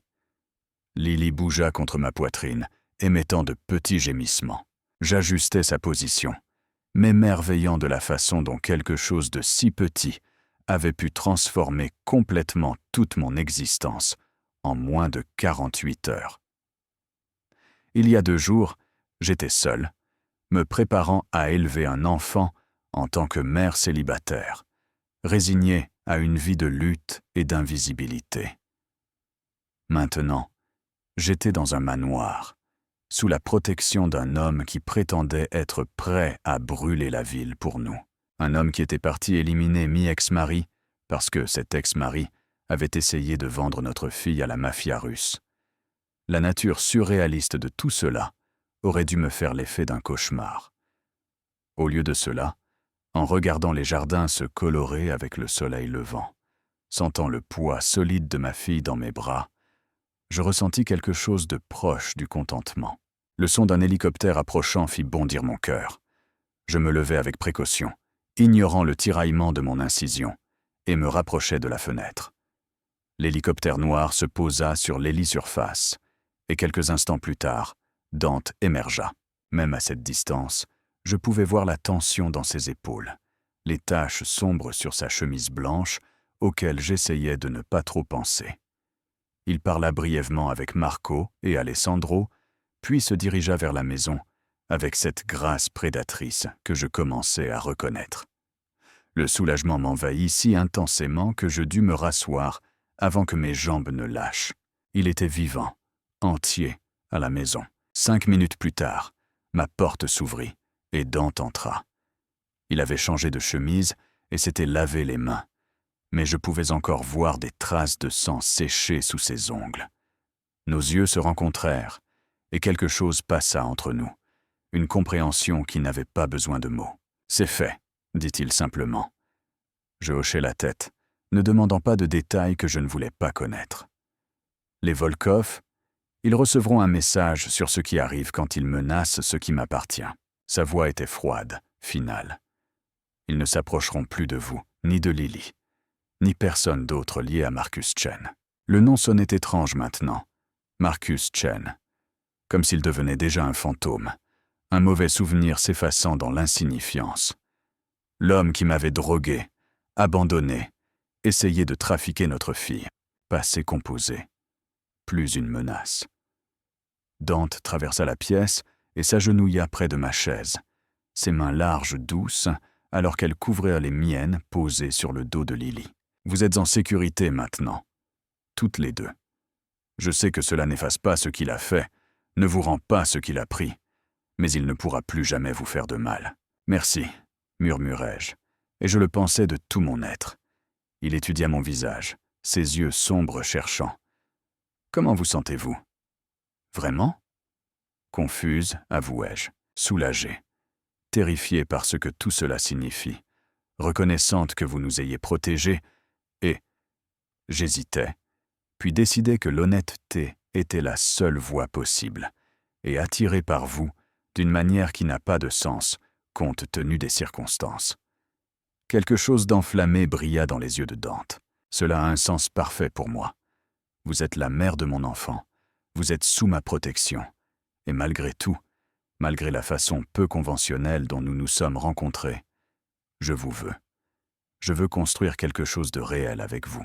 Je ne sais même pas à quoi cela ressemblerait, dis-je doucement. Je ne connais pas votre monde, Dante. Je ne sais pas si je pourrais m'y intégrer. Alors laissez-moi vous montrer. Il se leva, puis souleva doucement Lily de mes bras et la plaça dans son berceau. Quand il revint, il me tendit la main. Laissez-moi vous montrer ce que votre vie pourrait être ici, ce que notre vie pourrait être. Je pris sa main, le laissant m'aider à me lever. Il faisait attention à mon site chirurgical, son bras venant autour de ma taille pour me soutenir, alors que nous nous déplacions lentement hors de la suite médicale et vers la partie principale de la maison. À la lumière du jour, le manoir était encore plus époustouflant. Il me montra la bibliothèque, des murs tapissés de livres dans plusieurs langues, des fauteuils de lecture confortables positionnés près de hautes fenêtres, la salle de musique avec un piano à queue et divers instruments disposés avec soin sur des supports, une serre remplie de plantes et de lumière naturelle, où il disait que je pouvais venir chaque fois que j'avais besoin de paix. Cette aile serait la vôtre, dit-il, me menant à travers une série de pièces communicantes. Votre propre espace. Chambre, salon, salle de bain privée. La nurserie de Lily y serait connectée pour que vous ne soyez jamais loin d'elle. Mais vous auriez votre intimité quand vous en auriez besoin. Indépendance. Et vous? Demandai-je. Où seriez-vous? Mes appartements sont dans l'aile est, répondit-il. Assez près pour être là si vous avez besoin de moi. Assez loin pour vous laisser de l'espace. À moins que... Il marqua une pause, ses yeux rencontrant les miens, à moins que vous ne vouliez quelque chose de différent, quelque chose de plus proche. La chaleur monta à mes joues. Je viens de vous rencontrer. Vraiment rencontrer, je veux dire. Sans compter la nuit dont je ne me souviens pas. Je sais. Sa main vint encadrer mon visage, son contact doux malgré les traces de violence encore visibles sous ses ongles. Je ne vous demande pas de partager mon lit ce soir, Sarah, ni même ce mois-ci. Je vous demande d'envisager la possibilité de rester ici. Laissez-nous apprendre à nous connaître correctement, et voyons où cela mène. Nous continuâmes la visite. Une cuisine professionnelle, où un chef préparait les repas, une salle de sport équipée, et un studio de yoga séparé. Même un home cinéma. Mais ce fut le jardin qui captura véritablement mon attention. Dante me mena à travers des portes-fenêtres sur une terrasse en pierre, surplombant des pelouses impeccables, des parterres de fleurs et une fontaine qui scintillait sous le soleil matinal.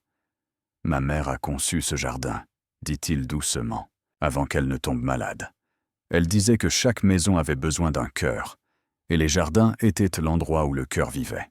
Je regardais les roses grimpant sur les treillis, l'agencement soigné des couleurs et des textures, et sentis quelque chose bouger dans ma poitrine.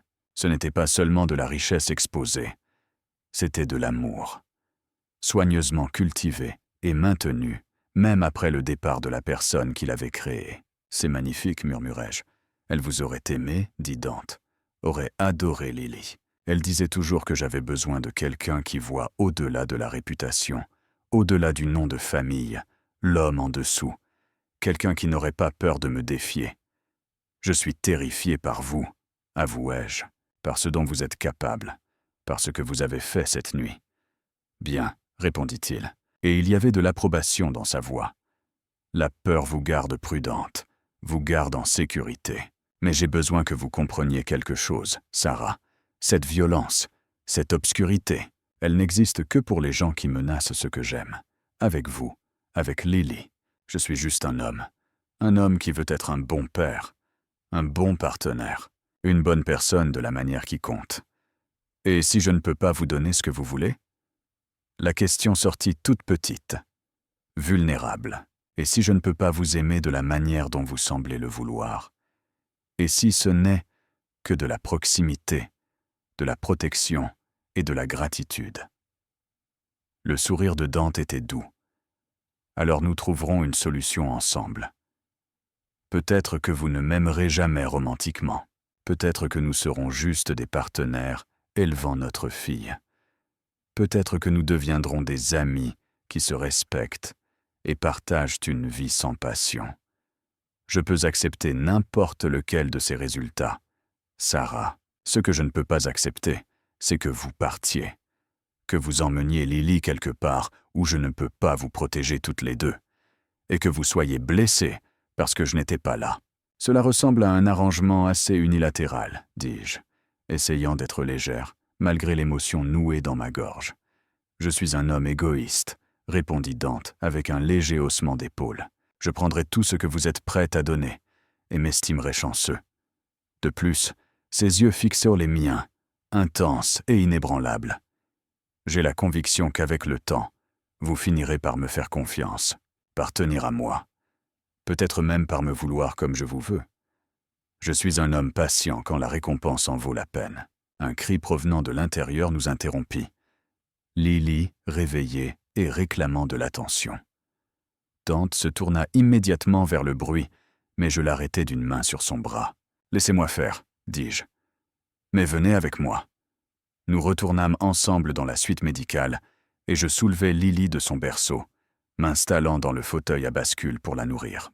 Dante tira une plus petite chaise à côté de nous, observant avec cette même fureur tendre que je commençais à reconnaître comme étant uniquement la sienne.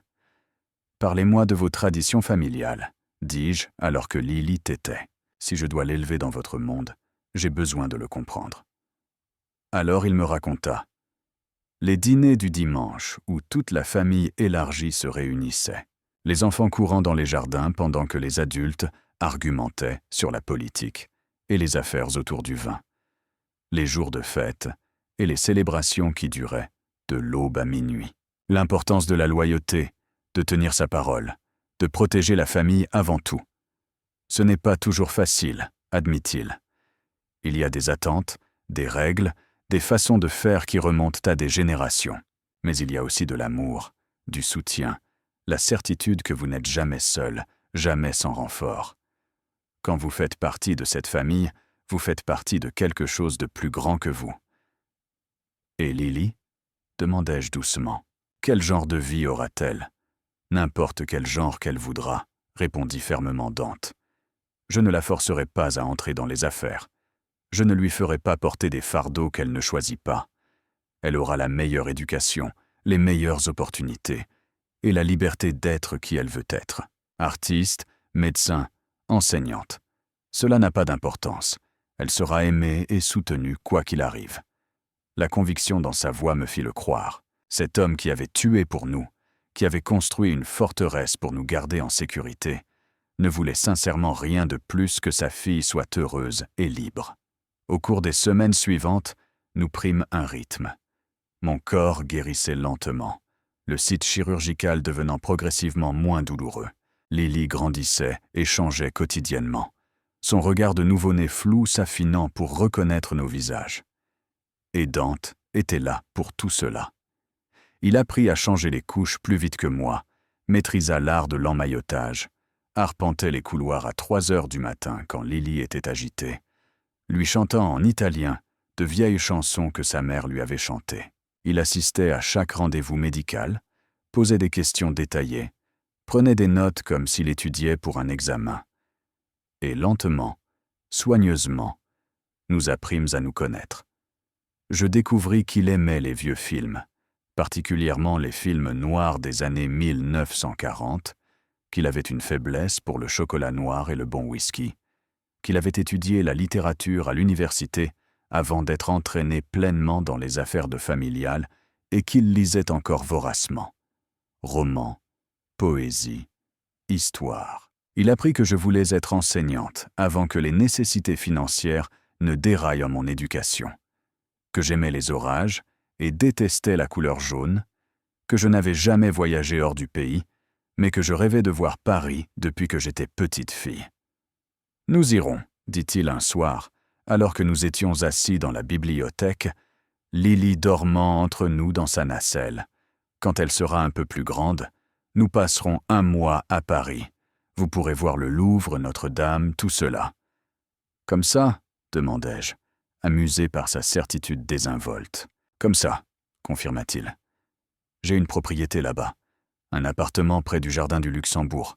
Vous adoreriez. » L'aisance avec laquelle il parlait de notre avenir, de voyages que nous ferions, de choses que nous ferions ensemble, aurait dû sembler présomptueuse. Au lieu de cela, c'était agréable. Comme si peut-être l'avenir n'était pas quelque chose que je devais affronter seul. Une nuit, environ 3 semaines après notre arrivée au domaine, Lily était particulièrement agitée. Je l'avais nourrie, changée, j'avais vérifié sa température, tout ce à quoi je pouvais penser. Mais elle continuait de s'agiter, son petit visage se fronçant de détresse. « Ici », dit Dante, apparaissant dans l'encadrement de la porte de ma suite de chambre. J'avais officiellement quitté la chambre médicale pour l'espace magnifique qu'il m'avait montré ce premier jour. « Laisse-moi essayer. » Il prit Lily et commença à marcher. Un mouvement de rebond doux qui semblait l'apaiser, puis il se mit à chanter, non pas les berceuses italiennes qu'il privilégiait d'habitude, mais quelque chose en anglais. Il me fallut un moment pour reconnaître une chanson du Magicien d'Oz. « Somewhere over the rainbow ?» demandai-je, surprise et charmée. « Ma mère adorait ce film, » dit-il doucement, tout en marchant et rebondissant.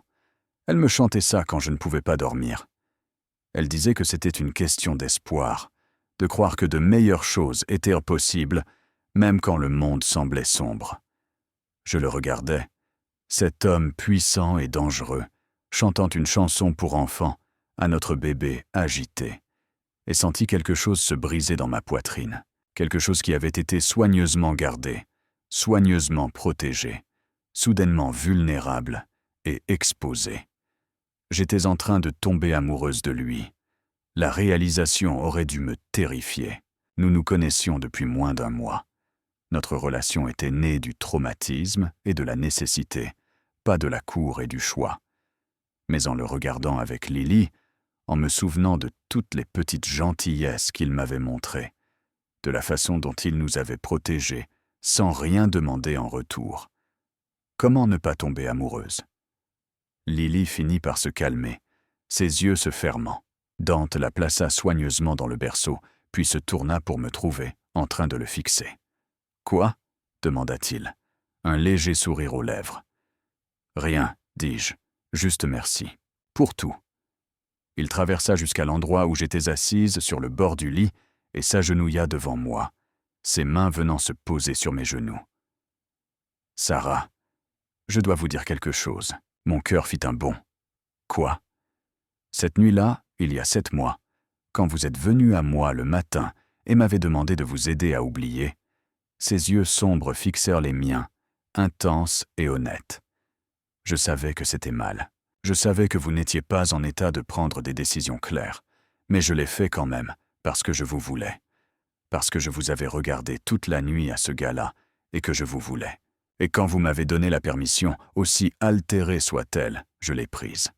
Il fit une pause, sa mâchoire travaillant. J'ai fait beaucoup de choses dont je ne suis pas fier, Sarah. Blessé des gens qui le méritaient et d'autres qui probablement pas. Mais la chose que je regrette le plus est d'avoir profité de vous ce matin-là.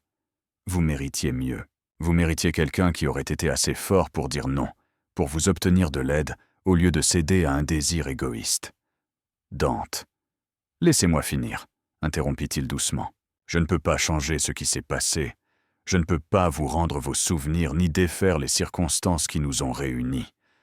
Mais je peux vous promettre ceci. Désormais, chaque choix que nous faisons est le vôtre. Vous voulez rester? Nous restons. Vous voulez votre propre logement en ville avec Lily? Je l'installerai et fournirai la sécurité. Vous me voulez dans votre vie comme plus que juste le père de Lily? Je suis là. Mais je ne pousserai pas. Je n'exercerai ni pression ni manipulation. C'est vous qui décidez, Sarah. C'est vous qui choisissez. Des larmes glissèrent sur mes joues, et je tendis la main pour encadrer son visage. Et si j'ai déjà choisi? L'espoir brilla dans ses yeux. Qu'est-ce que vous dites? Je dis que nous sommes peut-être arrivés ici de manière peu conventionnelle. Peut-être que je ne peux pas me souvenir de notre première fois ensemble. Et peut-être que les circonstances qui vous ont amené dans ma vie étaient terribles. Mais je pris une inspiration tremblante. Mais je vois qui vous êtes maintenant. Comment vous êtes avec Lily? Comment vous nous avez protégés, soignés, donnez tout sans rien exiger en retour. Et je pense que je tombe amoureuse de vous. Sarah, mon nom était une prière sur ses lèvres. Ses mains vinrent encadrer mon visage, ses pouces essuyant mes larmes. Êtes-vous sûre? Parce qu'une fois que vous aurez dit cela, une fois que vous m'aurez donné cela, je ne vous laisserai jamais partir. Vous comprenez? Vous serez mienne de toutes les manières qui comptent. Et je ne partage pas. Je n'abandonne pas. Si vous voulez changer d'avis, faites-le maintenant. Je ne vais pas changer d'avis, murmurai-je. Embrasse-moi, Dante. Aide-moi à créer un souvenir que je pourrai vraiment garder cette fois. Il se pencha lentement, me laissant le temps de reculer, de changer d'avis. Mais je n'en avais pas envie. Je fis la moitié du chemin. Nos lèvres se connectèrent enfin dans un baiser qui était doux et précautionneux et absolument parfait. Cela commença doucement, tentativement, une question et une réponse. Mais alors sa main glissa dans mes cheveux, inclinant ma tête pour approfondir le baiser. Et la chaleur m'envahit. C'était loin des baisers distants et superficiels que Marcus m'avait donnés. C'était dévorant, revendicateur, une promesse de passion et de protection mêlée. Quand nous finîmes par nous séparer, tous deux respirant fort, Dante reposa son front contre le mien. Je meurs d'envie de faire ça depuis que je suis entré dans votre chambre d'hôpital. Pourquoi ne l'avez-vous pas fait? Parce que vous n'étiez pas prête. Mais vous l'êtes maintenant, n'est-ce pas? Prête à être mienne? Oui, soufflai-je, je suis prête. 6 mois plus tard, je me tenais dans le jardin que la mère de Dante avait conçu, portant une robe blanche simple et tenant un bouquet de roses. Lily, âgée maintenant de 7 mois et absolument magnifique, était dans les bras d'Helena, portant une minuscule robe assortie à la mienne. Le mariage fut petit, intime, juste la famille immédiate de Dante, son oncle Salvatore, divers cousins et leurs enfants, et le personnel qui était devenu comme une famille au cours des mois où j'avais vécu au domaine. Pas de cérémonie élaborée, pas des centaines d'invités, juste les gens qui comptaient, réunis dans un jardin pour nous voir nous choisir l'un l'autre. Dante se tenait à l'autel improvisé, dévastateur dans un costume noir. Ses yeux sombres fixés sur moi, alors que j'avançais vers lui. Personne ne m'a donné. J'avais parcouru ce chemin moi-même, fait ce choix moi-même, et cela semblait juste. La cérémonie fut brève, conduite par un juge qui était soit très courageux, soit très bien rémunéré pour célébrer un mariage Moretti, sans poser de questions. Nous échangeâmes des vœux que nous avions écrits nous-mêmes, des promesses de partenariat, de protection et d'amour. Quand Dante glissa la bague à mon doigt, je vis sa main trembler légèrement, le seul signe d'émotion qu'il s'autorisait devant sa famille. « Je t'aime », murmura-t-il, alors que nous étions déclarés mari et femme. « Je t'aime, et je passerai chaque jour du reste de ma vie à prouver que tu as fait le bon choix. »« Je sais que je l'ai fait, » répliquai-je, et je l'embrassai pour sceller la promesse. La réception fut tout ce que je n'avais jamais su vouloir, bruyante, chaleureuse et pleine de vie. Les enfants couraient dans les jardins, pendant que les adultes dansaient et argumentaient de bon cœur autour du vin et de la nourriture. Lily passait de main en main, choyée et gâtée par ce qui semblait être des dizaines de parents qui l'avaient instantanément adoptée comme la leur. « Heureuse ?» demanda Dante, me tirant contre lui alors que nous dansions sous les étoiles. « Incroyablement, avouai-je, reposant ma tête sur son épaule. Il y a 6 mois, je pensais que ma vie était finie. Je pensais que je serais seul pour toujours, luttant pour élever Lily par moi-même. Et maintenant ? Maintenant vous avez une famille, finit-il. Une famille italienne, envahissante, bruyante, intrusive, qui se mêlera de chaque aspect de votre vie et vous rendra folle avec ses opinions et ses conseils. Je ris. Je suis impatiente. » Plus tard, après le départ des invités, et alors que Lily dormait dans sa nurserie, Dante me porta à travers le seuil de sa chambre, notre chambre désormais. Il me déposa doucement, conscient du fait que mon corps se remettait encore de la grossesse et de la chirurgie, et commença à me déshabiller lentement. « Je vais faire l'amour à ma femme », murmura-t-il contre mon cou. « Je vais vous donner des souvenirs pour remplacer ceux qui ont été volés. C'est d'accord ?» Plus que d'accord, soufflai-je. Il fut doux et patient, prenant son temps pour réapprendre mon corps, pour me montrer le plaisir sans précipitation ni exigence. Et quand nous nous réunîmes enfin, quand je le sentis bouger en moi et que je levai les yeux pour voir son visage, ouvert et vulnérable et plein d'amour, je compris ce qui m'avait manqué dans mon mariage avec Marcus. C'était cela que l'on ressentait quand on était chéri, protégé, aimé. Après, nous restâmes enlacés, sa main posée possessivement sur ma hanche, ma tête sur sa poitrine, écoutant les battements de son cœur. « Merci », murmurai-je. « Pourquoi ? Pour m'avoir sauvé. Pour aimer Lily. Pour m'avoir donné une vie que je n'avais jamais imaginée possible. Sarah. » Il releva mon visage pour me regarder. « Vous vous êtes sauvée vous-même. Vous avez survécu au fait d'avoir été droguée, abandonnée et terrorisée. Vous avez mis notre fille au monde seule et l'avez gardée en sécurité. Tout ce que j'ai fait, c'est fournir le cadre pour que vous puissiez vous épanouir. N'oubliez pas cela. Nous nous sommes sauvés l'un l'autre alors, fis-je par compromis. Marché conclu ? Marché conclu, acquiesça-t-il, et il m'embrassa encore une fois. 2 ans plus tard, j'étais assise dans le même jardin, regardant Lily chasser des papillons sur ses petites jambes potelées de tout petit, tandis que son petit frère, Antonio, nommé d'après le grand-père de Dante, faisait la sieste dans le porte-bébé contre ma poitrine. J'avais terminé mon diplôme d'enseignement en ligne, et à l'automne, je commencerais à enseigner dans une école privée en ville. Dante avait acheté le bâtiment et l'avait rénové spécifiquement pour que je puisse poursuivre mon rêve en toute sécurité. La vie n'était pas parfaite. Il y avait encore des menaces, encore des dangers inhérents au fait de faire partie de la famille Moretti. Mais Dante avait construit des murs autour de nous, métaphoriques et littéraux, qui tenaient l'obscurité à distance. Et à l'intérieur de ces murs, nous avions créé quelque chose de beau. Lily poussa un cri de joie, et je levai les yeux pour voir Dante traverser la pelouse, de retour de ses affaires en ville. Elle courut vers lui sur ses jambes instables, et il la souleva, la lançant en l'air et la rattrapant pendant qu'elle gloussait. « Maman !» cria-t-elle, me montrant du doigt. « Papa, maison !»« Je vois ça, ma puce !» criai-je en retour, souriante. Dante la porta jusqu'à moi et s'assit sur la couverture, Lily cherchant immédiatement son frère endormi. Doucement, lui rappela Dante. « Bébé Tonio dort. Tout doux !» acquiesça Lily, tapotant avec précaution la tête d'Antonio avant de repartir en courant chasser d'autres papillons. Le bras de Dante vint autour de mes épaules, me tirant contre lui.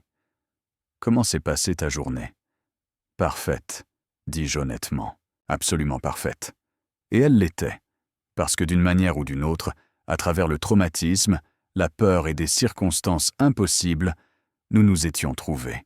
Nous avions construit une famille. Nous avions créé une vie remplie d'amour, de rire et d'espoir. Je ne me souvenais toujours pas de cette nuit 7 mois avant la naissance de Lily.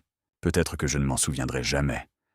Mais en regardant la vie que nous avions construite, les enfants que nous élevions, l'homme qui avait prouvé chaque jour qu'il m'aimait, je n'avais pas besoin de me souvenir. Le présent était plus que suffisant. L'avenir s'étendait devant nous, brillant de possibilités, et j'étais exactement là où je devais être.